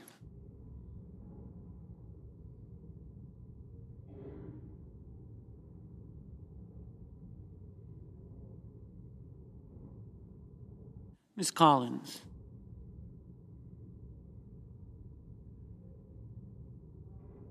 Mr. Coons.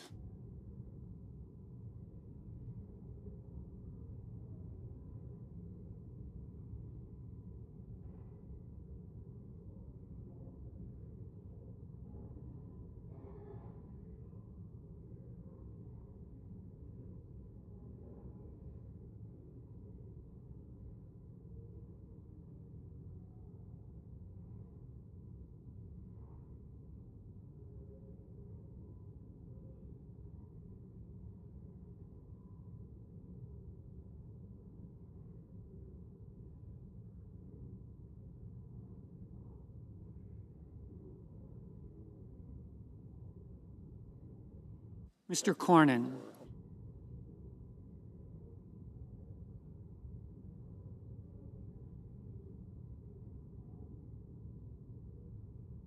Ms. Cortez Masto.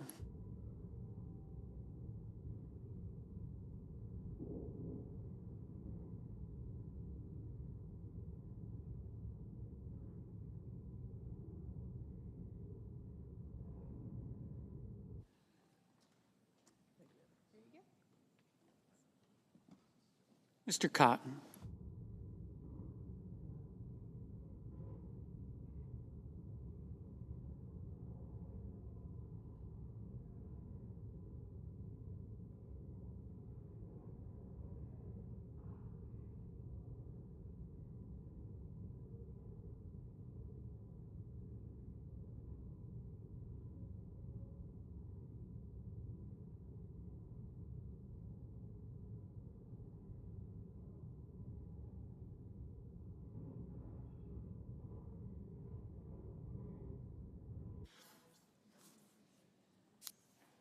Mr. Kramer.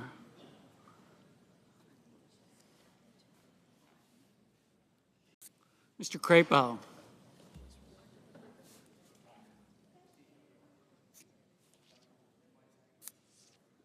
Mr. Cruz. Mr. Curtis. Mr. Daines. Ms. Duckworth.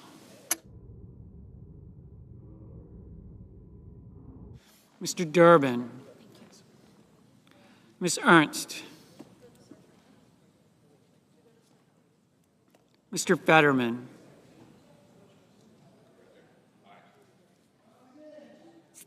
Mrs. Fisher. Mr. Gallego. Mrs. Gillibrand. Mr. Graham.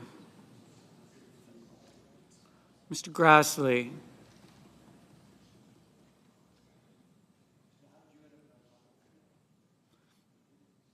Mr. Haggerty. Ms. Hassan. Mr. Hawley. What did you just say about me, Cotton? Mr. Heinrich.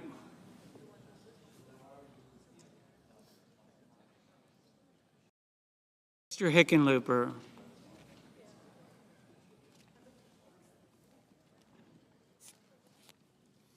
Ms. Hirono.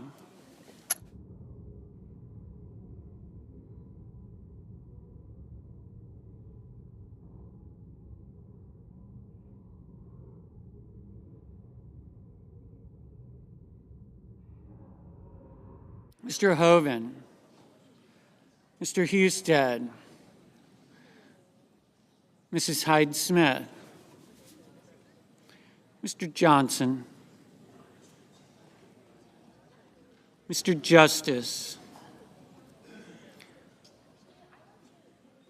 Mr. Kane, Mr. Kelly,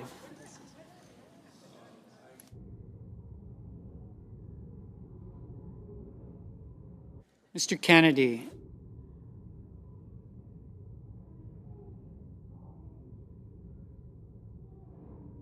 Mr. Kim,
Mr. King, Ms. Klobuchar, Mr. Langford, Mr. Lee, Mr. Lujan,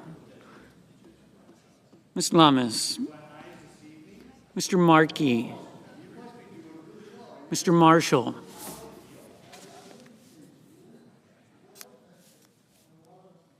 Mr. McConnell, Mr. McCormick, Mr. Merkley,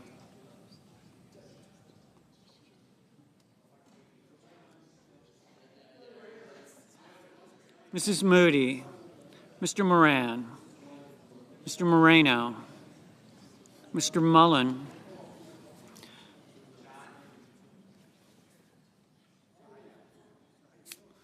Ms. Murkowski,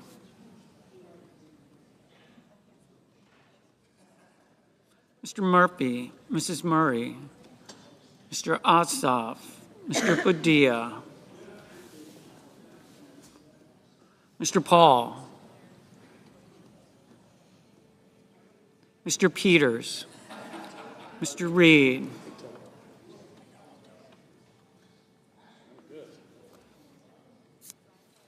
Mr. Ricketts, Mr. Risch, Ms. Rosen,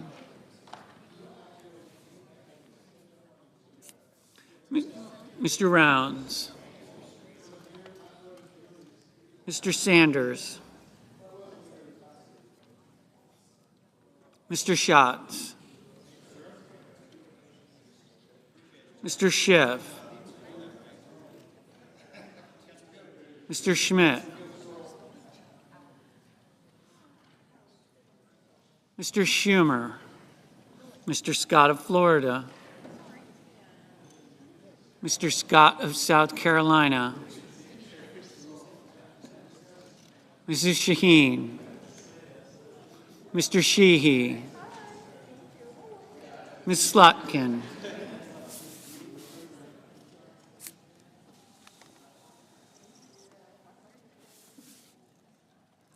Ms. Smith, Mr. Sullivan,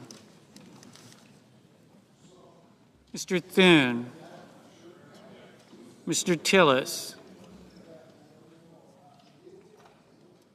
Mr. Tuberville, Mr. Van Hollen,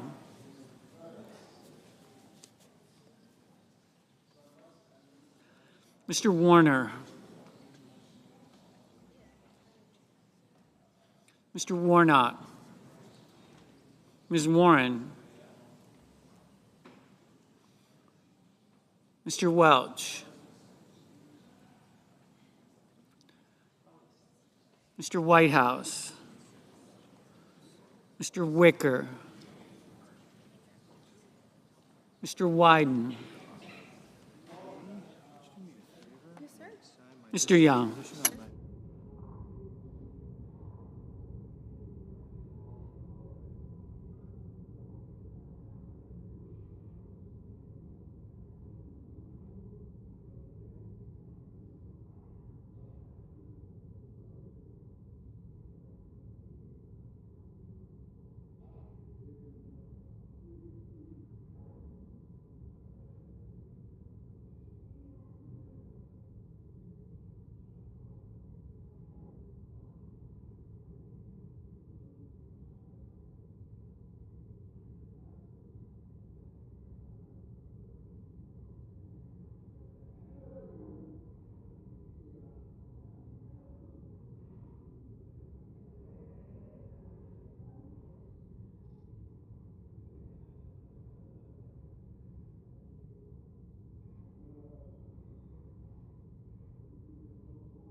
Senators voting in the affirmative: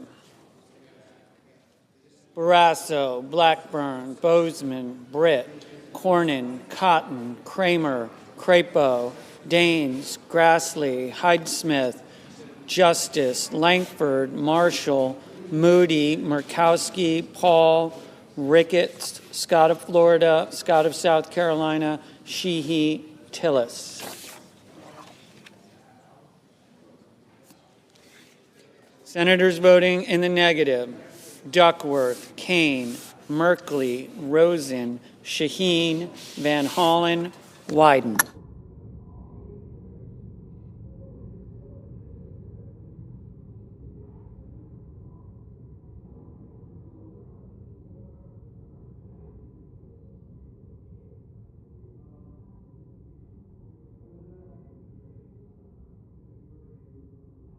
Mr. Peters, no.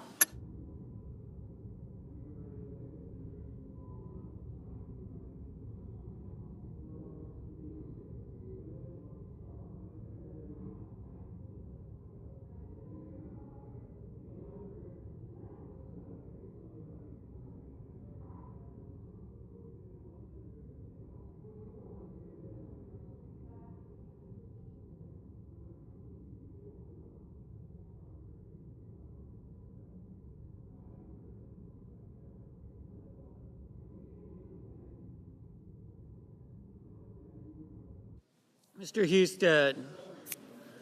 Husted, aye.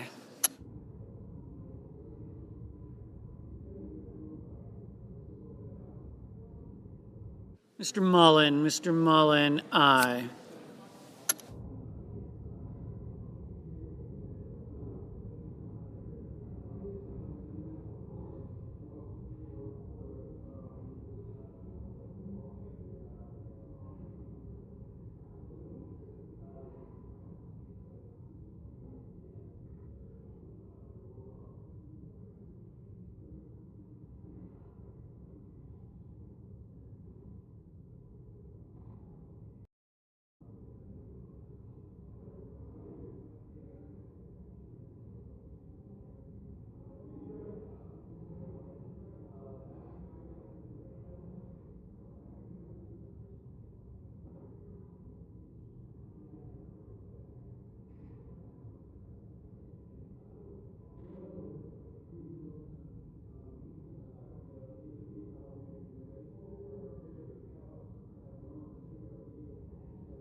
Mr. Gallego, no.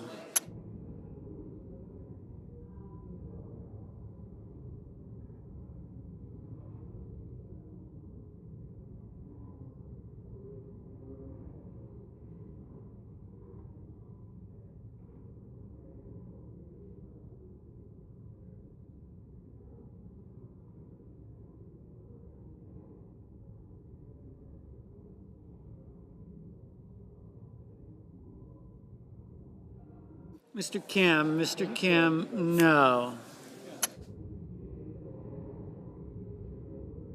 Mr. Warner, no.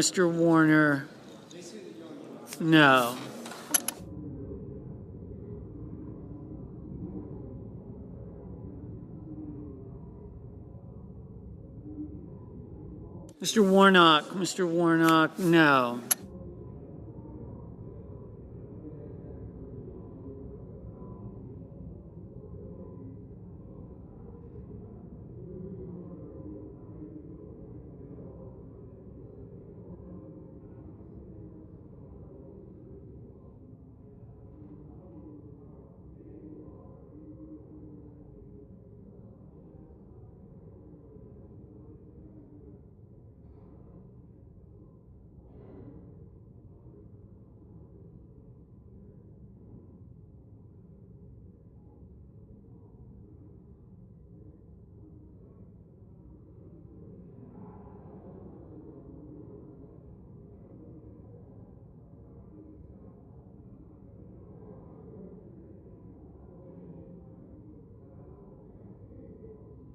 Mr. Thune, aye. Mr. Rounds, aye. Mr. Cassidy, aye. I got it.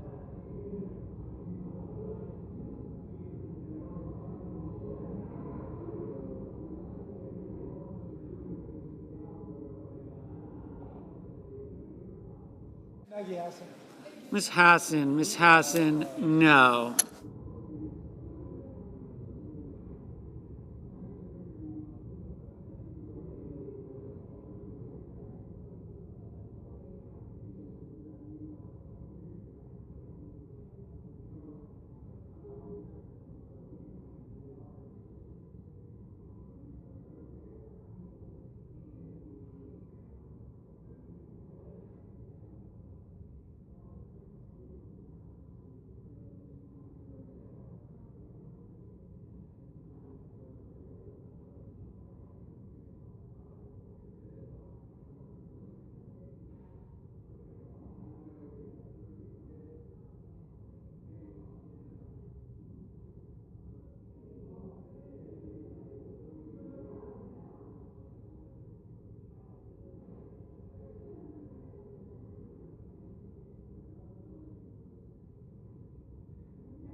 Mrs. Fisher, aye.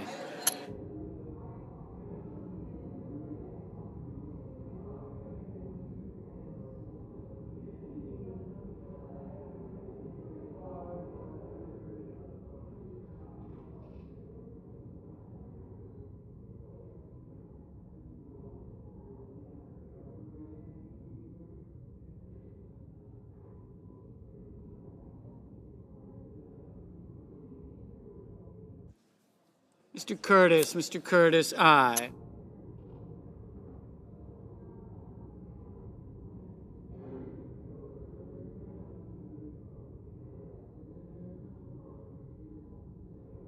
Ms. Cortez Masto, no. Ms. Also Brooks, no. Ms. Cantwell, no.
Mr. Heinrich, Mr. Heinrich, no.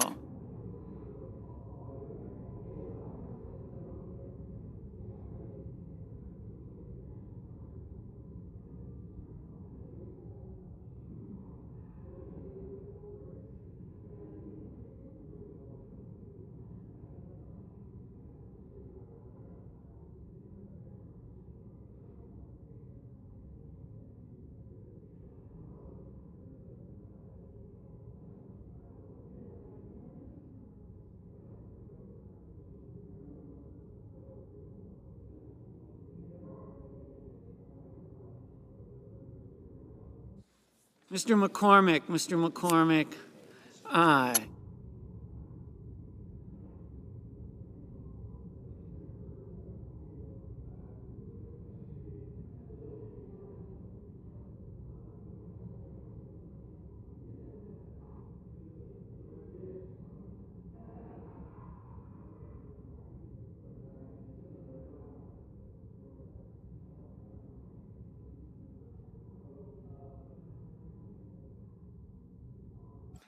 Mr. Johnson, aye.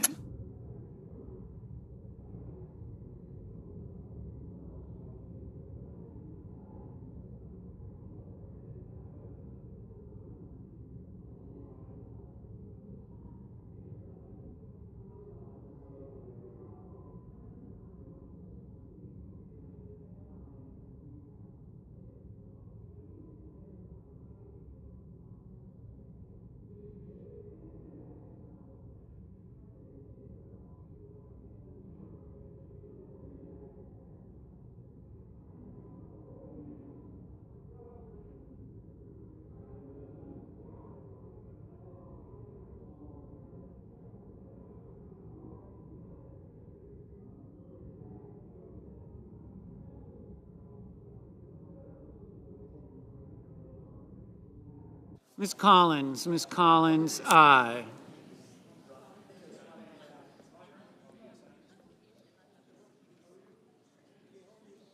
Mr. Hoven, aye.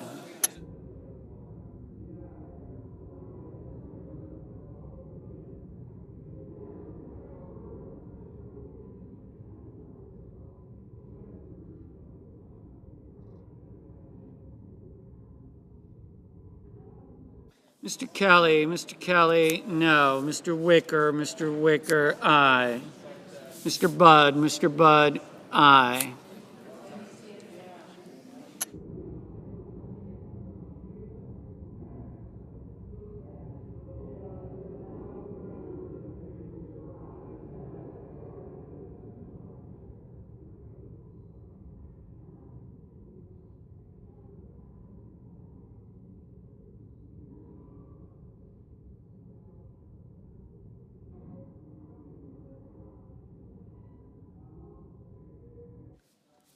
Mr.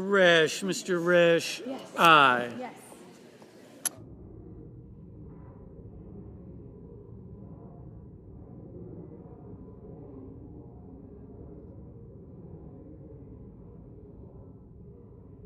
Mr. Moreno, aye.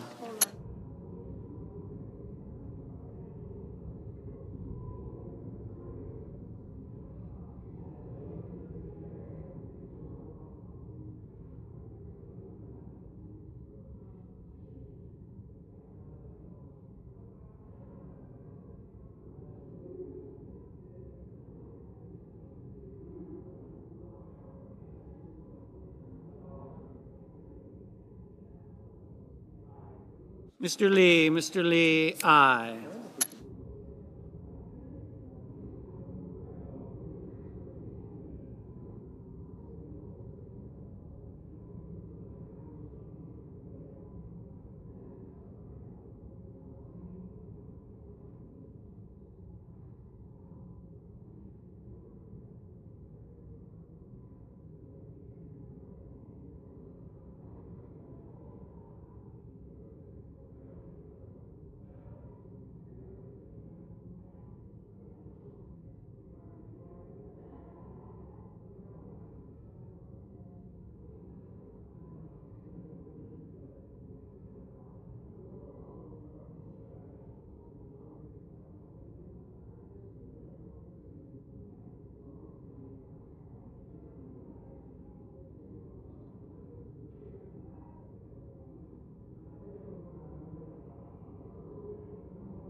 Mr. Lujan. Mr. Lujan, no.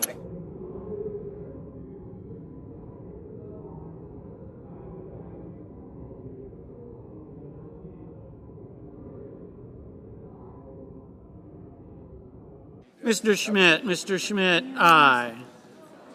Mr. Banks, aye.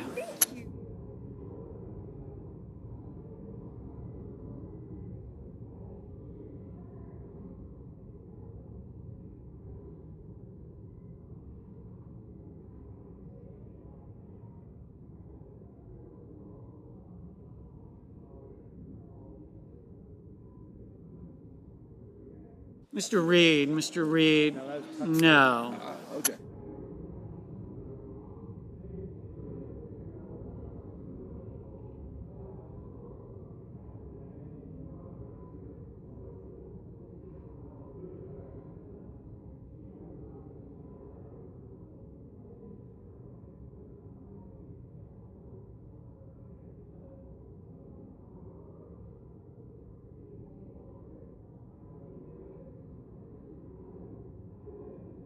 Ms. Ernst, aye.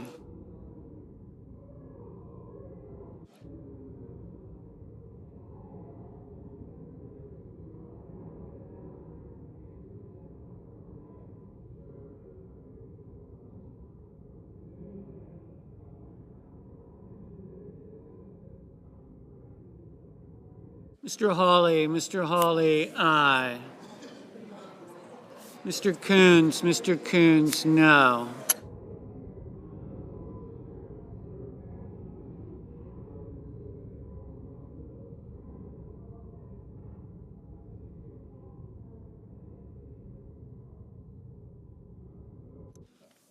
Mr. Whitehouse, no.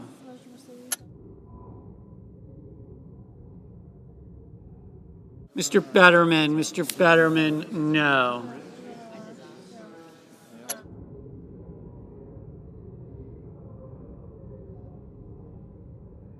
Mr. Kennedy, aye.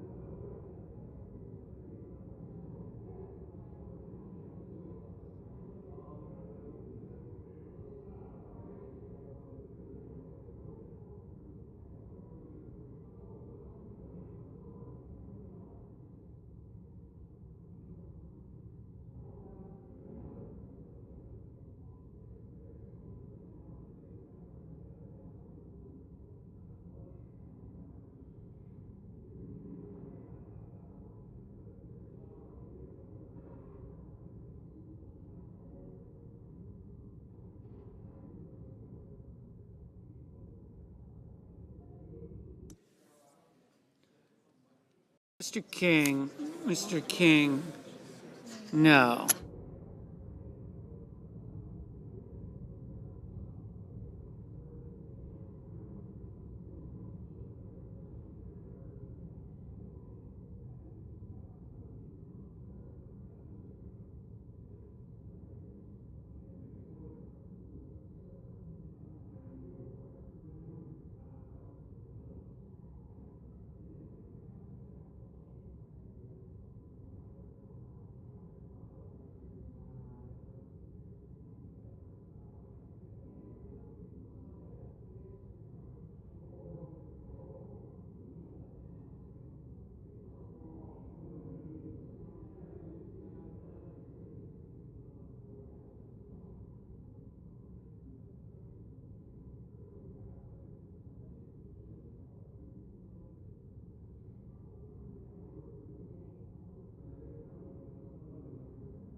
Mr. Graham, aye.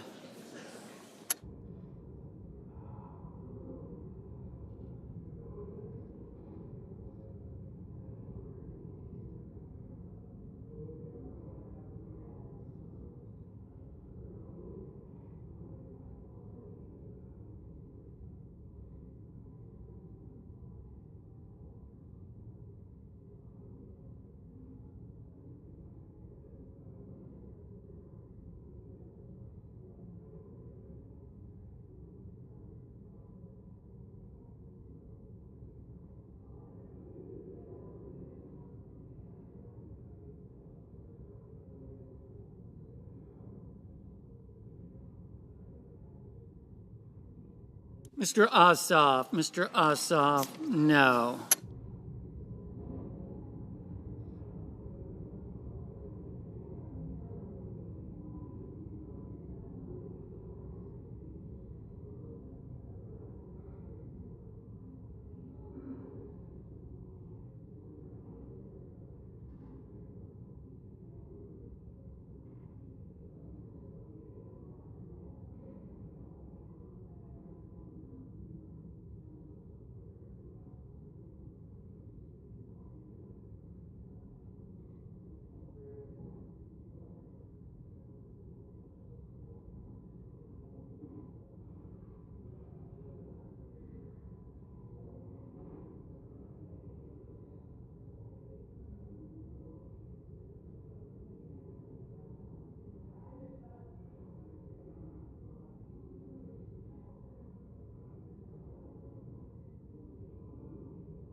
Mr. Schiff, no.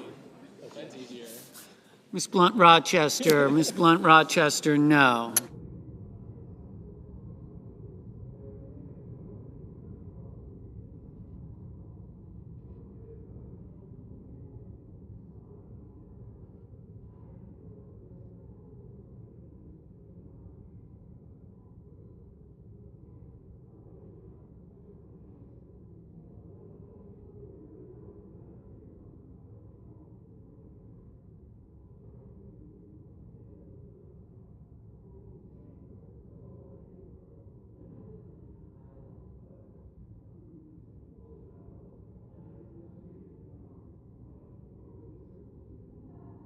Ms. Smith, no. Ms. Hirono, no.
Mr. Schatz, no. Mr. Booker, no. Mrs. Murray, no. Ms. Baldwin, no. Ms. Warren, no. Mr. Durbin, no.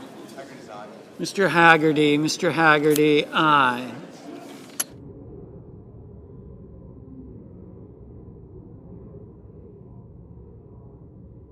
Mr. Murphy, no.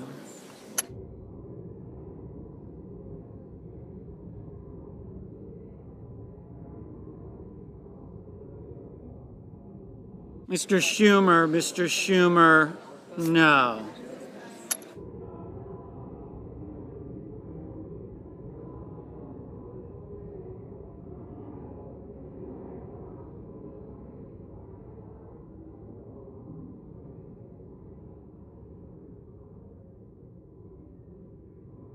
Mr. Tuberville, aye.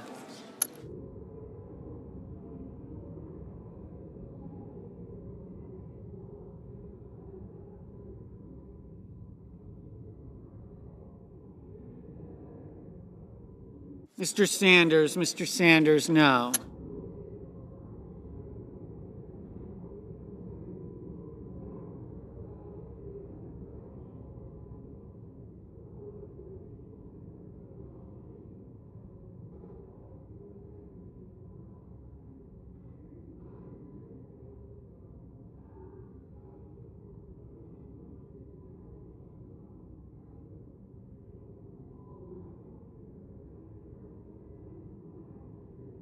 Mrs. Gillibrand, no.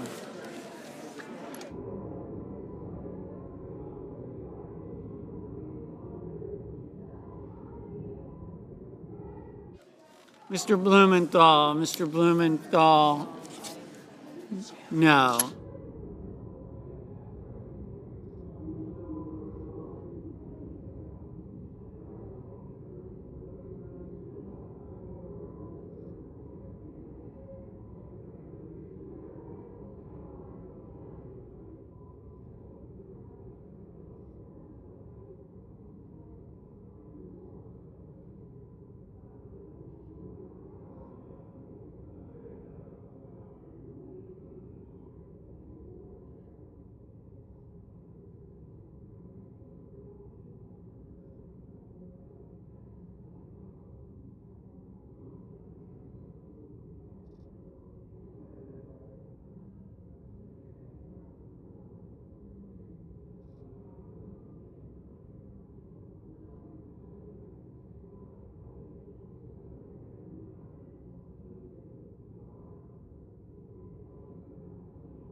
Mr.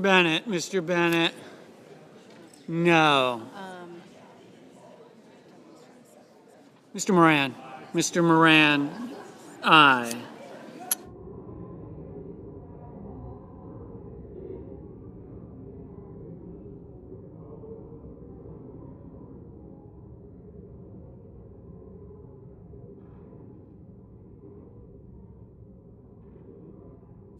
Mr. Markey, no.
Mr. Padilla, no.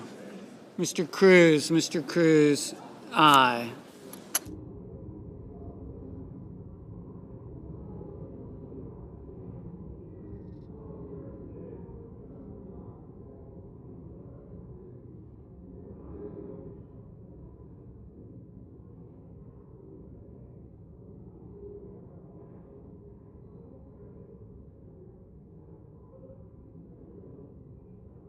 Mr. Young, aye.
Ms. Klobuchar, no.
Mr. McConnell, aye.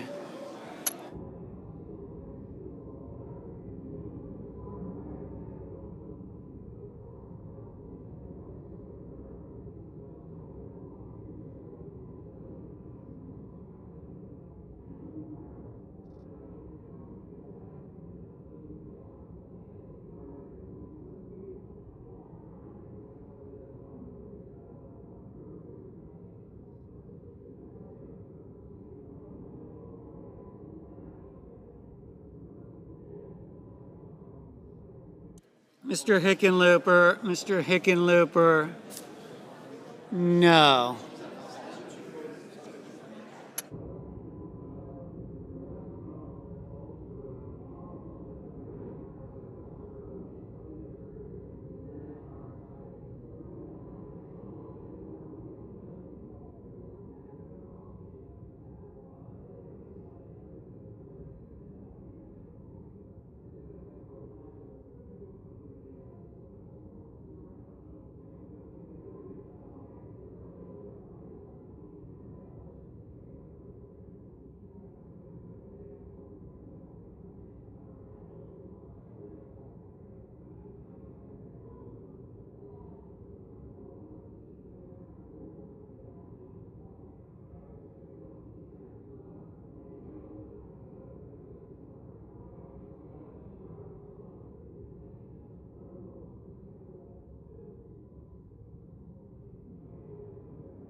Mr.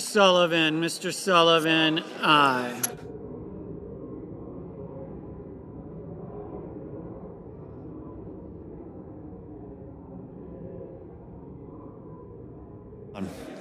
The yeas are 51, the nays are 45. The nomination is confirmed. Under the previous order, the motion to reconsider is considered made and laid upon the table, and the President will be immediately notified of the Senate's action. Mr. President, Senator from Wyoming. I ask unanimous consent to waive the mandatory quorum call with respect to the motion to proceed to calendar number 2, S9.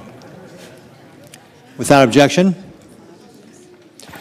Under the previous order, the Senate will proceed to legislative session and resume consideration of the following motion, which the clerk will report. Cloture motion, we, the undersigned senators, in accordance with the provisions of Rule 22 of the Standing Rules of the Senate, do hereby move to bring to a close debate on the motion to proceed to calendar number 2, S9, a bill to provide that for purposes of determining compliance with Title IX of the Education Amendments of 1972 in athletics, sex shall be recognized based solely on a person's reproductive biology and genetics at birth, signed by 17 senators.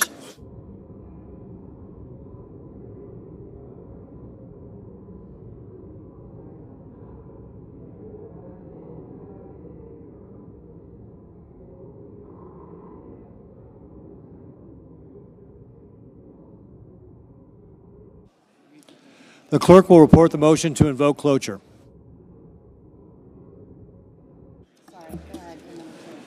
By unanimous consent, the mandatory quorum call has been waived. The question is it the sense of the Senate that debate on the motion to proceed to S9, a bill to provide that for the purposes of determining compliance with Title IX of the Education Amendments of 1972 in athletics, sex shall be recognized based solely on a person's reproductive biology and genetics at birth, shall be brought to a close. The yeas and nays are mandatory under the rule. The clerk will call the roll. Ms. Alsobrooks. Thank you. Ms. Baldwin. Ms. Renna. Thank you. Cotton, Cruz. Mr. Cornyn. Thank you. Mr. Banks. Thank you. Thank you. Thank you. Mr. Barrasso, Mr. Bennett. I got you. I got you. I got you. Tillis. She said she wrote this exact same out. Thank you. We need to double make this. It'll happen. Ms. Britt. Got Dane's yes. Yes. Thank you. Yes, too. Thank you. Yep. Oh, yeah. Thank you. Young. Marina. Stonehound. Thank you. You too.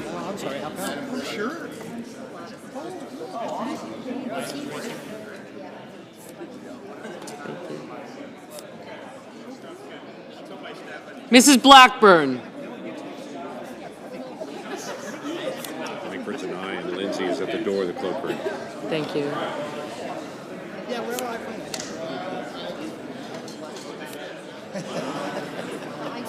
Schiff and Gallego.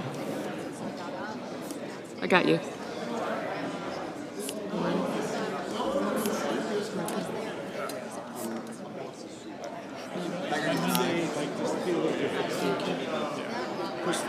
Kim, thank you. Thank you.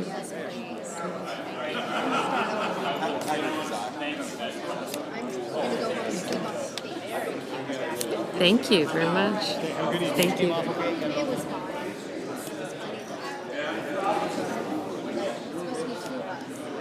Mr. Blumenthal, Ms. Blunt Rochester, Mr. Booker. Gotcha.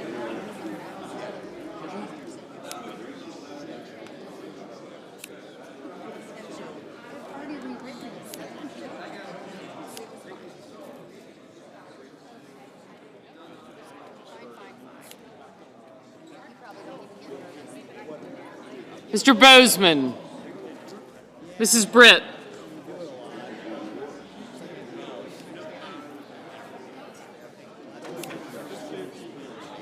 Mr. Budd. Ms. Cantwell. Mrs. Capito, Mr. Cassidy. Thank you. Correct? That's correct. Thank you. Ms. Collins. Mr. Coons. Mr. Cornyn. Ms. Cortez Masto. Mr. Cotton, Mr. Kramer. Mr. Crapo, Mr. Cruz, Mr. Curtis, Mr. Daines, Ms. Duckworth, Mr. Durbin, Ms. Ernst, Mr. Fetterman, Mrs. Fisher, Mr. Gallego, Mrs. Gillibrand, Mr. Graham, Mr. Grassley, Mr. Haggerty, Ms. Hassan, Mr. Hawley, Mr. Heinrich,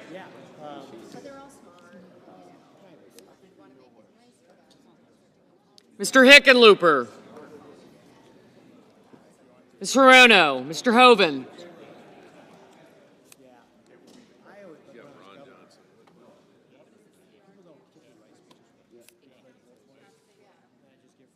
thank you.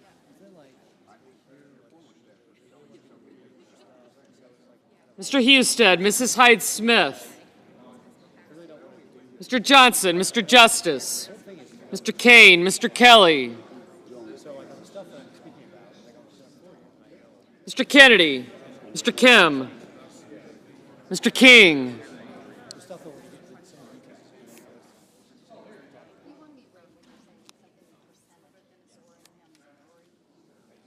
Ms. Klobuchar, Mr. Lankford, Mr. Lee,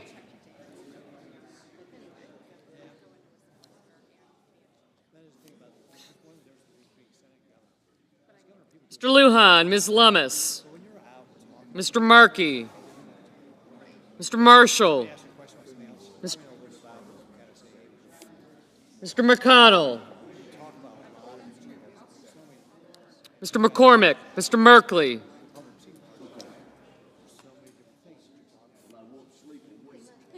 Mrs. Moody, Mr. Moran, Mr. Marino, Mr. Mullen,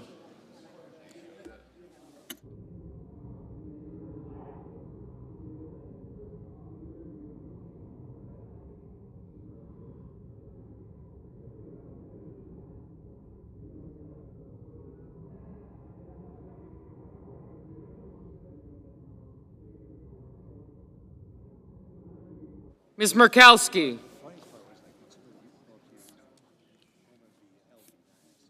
Mr. Murphy, Mrs. Murray, Mr. Ossoff, Mr. Padilla, Mr. Paul, Mr. Peters, Mr. Reed, Mr. Ricketts, Mr. Risch,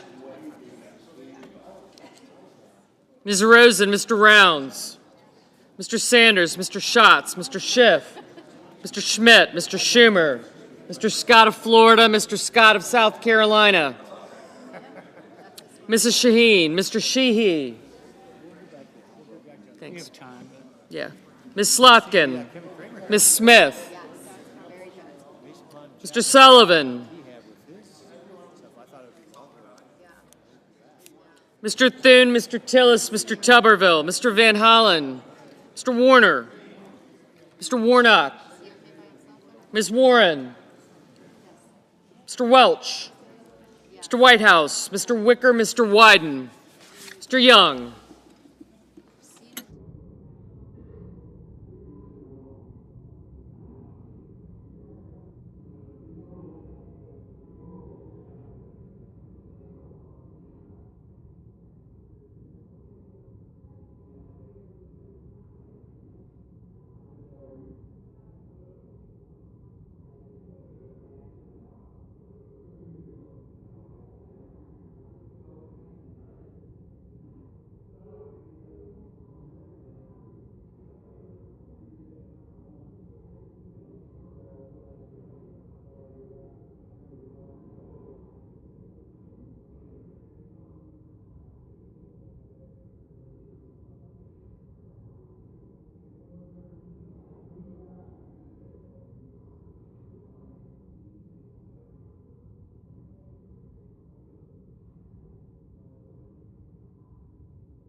Senators voting in the affirmative: Banks, Barrasso, Blackburn, Bozeman, Britt, Budd, Cassidy, Cornyn, Cotton, Kramer, Crapo, Cruz, Curtis, Daines, Ernst, Graham, Grassley, Haggerty, Hawley, Husted, Johnson, Justice, Kennedy, Lankford, Lee, McCormick, Moody, Moran, Marino, Mullen, Paul, Ricketts, Rounds, Schmidt, Scott of Florida, Sullivan, Thune, Tillis, Tuberville, Wicker, and Young. Senators voting in the negative: also Brooks, Bennett, Blumenthal, Blunt Rochester, Booker, Cantwell, Cortez Masto, Durbin, Fetterman, Gallego, Gillibrand, Hassan, Heinrich, Hickenlooper, Hirono, Kane, Kelly, Kim, Klobuchar, Lujan, Murphy, Murray, Ossoff, Padilla, Peters, Reed, Rosen, Sanders, Schatz, Schiff, Schumer, Shaheen, Smith, Van Hollen, Warnock, Warren, Whitehouse, and Wyden. Mr. Scott of South Carolina, aye. Mrs. Fisher, aye. Mr. Hoven, aye.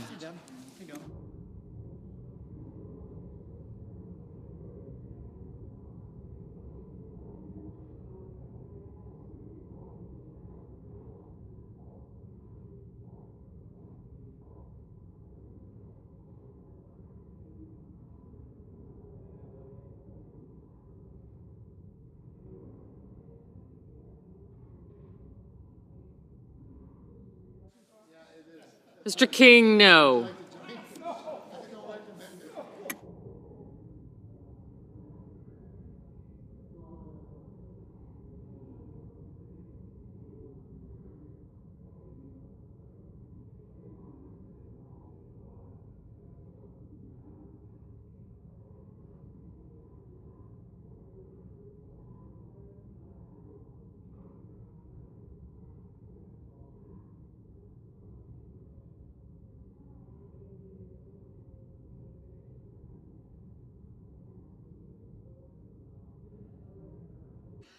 Mrs. Height-Smith, aye.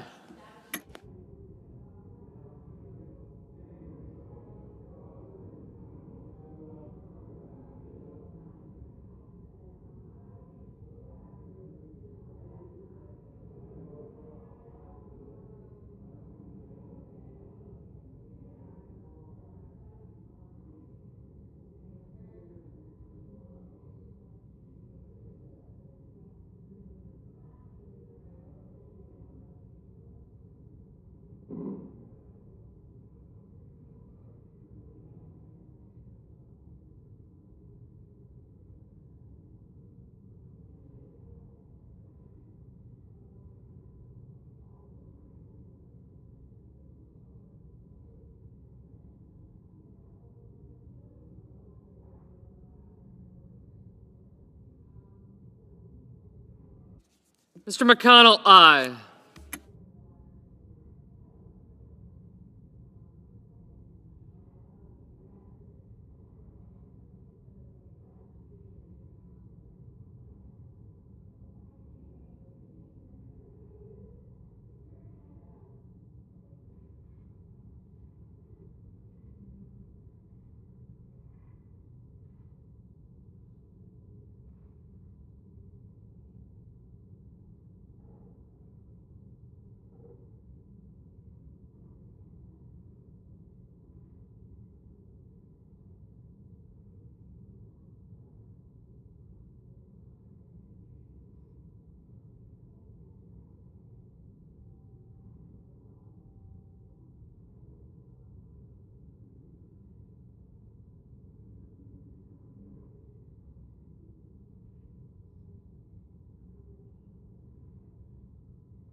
Ms. Baldwin, no.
Ms. Duckworth, no.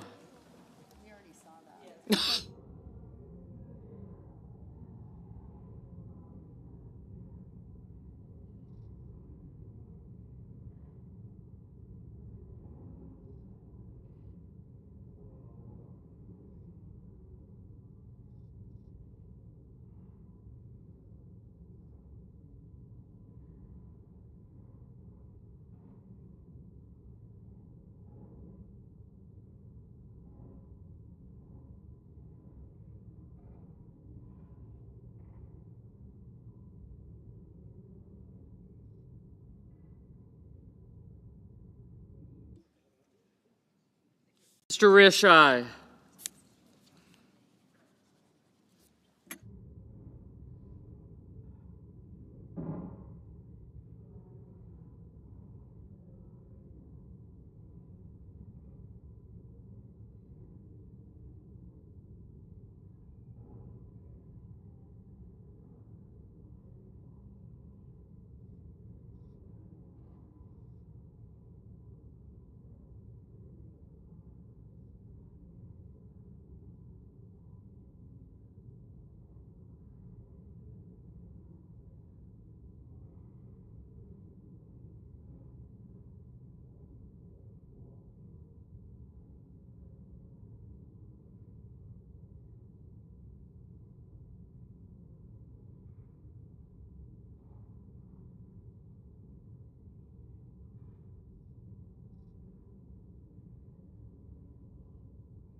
Mr. Merkley, no.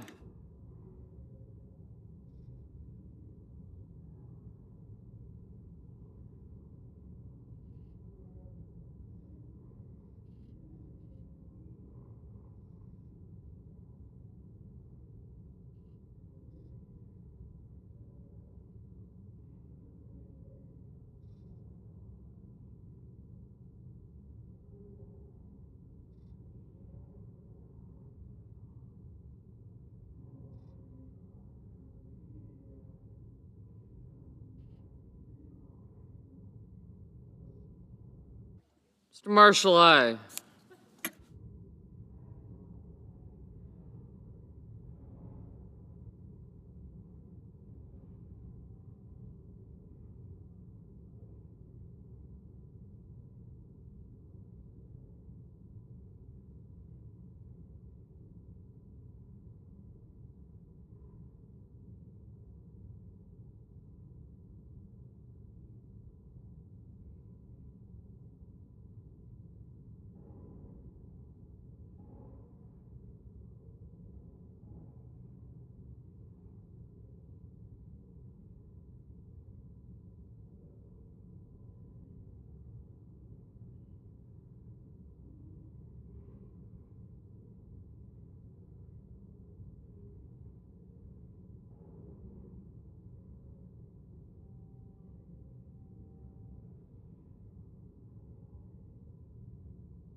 Mr. Markey, no.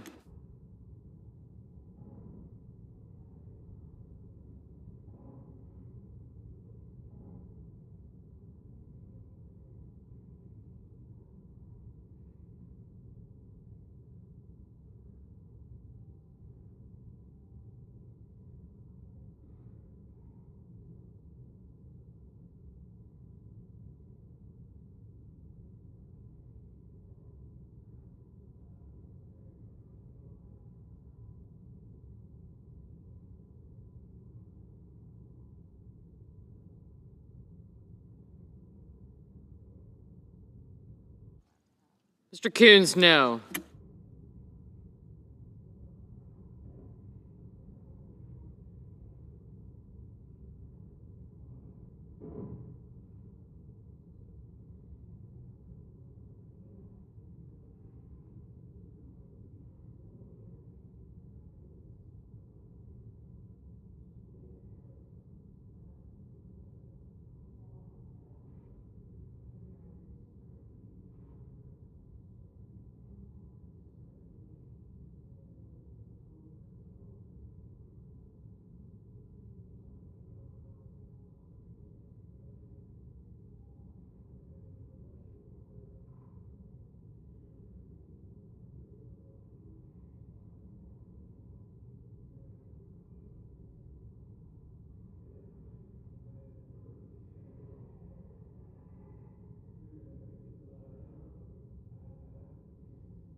Ms. Collins, aye.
Mr. Warner, no.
Ms. Murkowski? Ms. Murkowski, aye.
Mr. Sheehy, aye.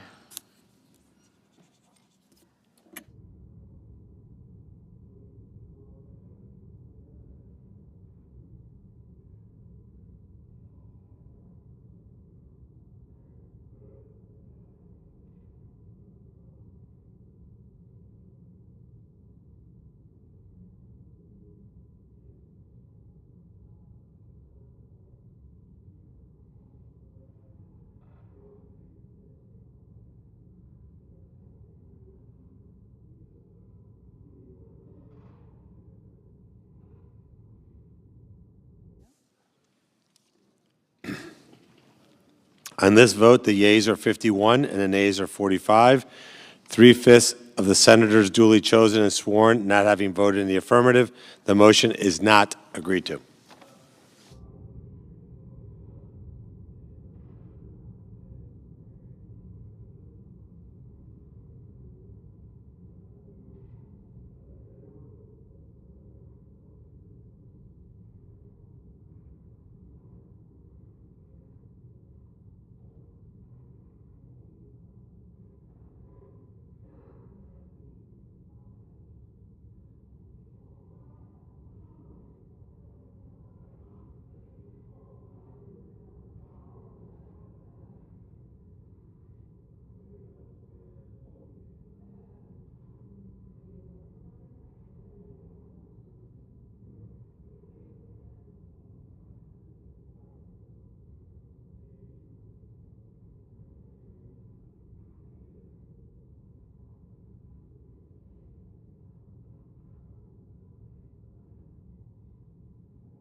We good?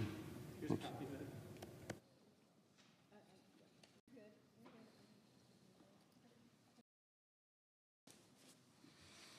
I need my script. Mr. President. I recognize the Majority Leader. Mr. President, I move to proceed to executive session and consider calendar number 27. Without objection? No. Questions on the motion to proceed? All in favor say aye. Aye. All opposed, no. The ayes appear to have it. The ayes do have it. The motion is agreed to. Mr. President, I send a cloture motion to the desk. The clerk will report the nomination. Nomination, Department of Justice, Todd Blanche of Florida, to be Deputy Attorney General.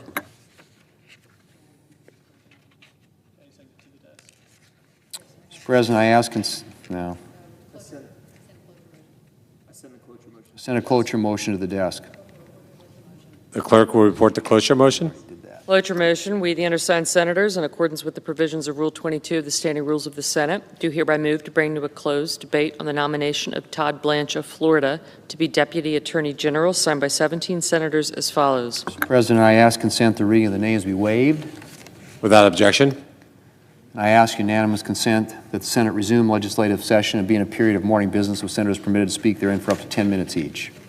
Without objection. Mr. President, I ask unanimous consent that the presiding officer of the Senate be authorized to appoint a committee on the part of the Senate to join with a like committee on the part of the House of Representatives to escort the President of the United States into the House chamber for the joint session to be held at 9 p.m. on Tuesday, March 4th, 2025. Without objection, so ordered. Mr. President, I ask unanimous consent that when the Senate completes its business today, it stand adjourned until 10 a.m. on Tuesday, March the 4th, and following the prayer and pledge, the journal of proceedings be approved to date. The morning hour be deemed expired, the time for the two leaders be reserved for their use later in the day, and the Senate be in a period of morning business for debate only until 11 a.m.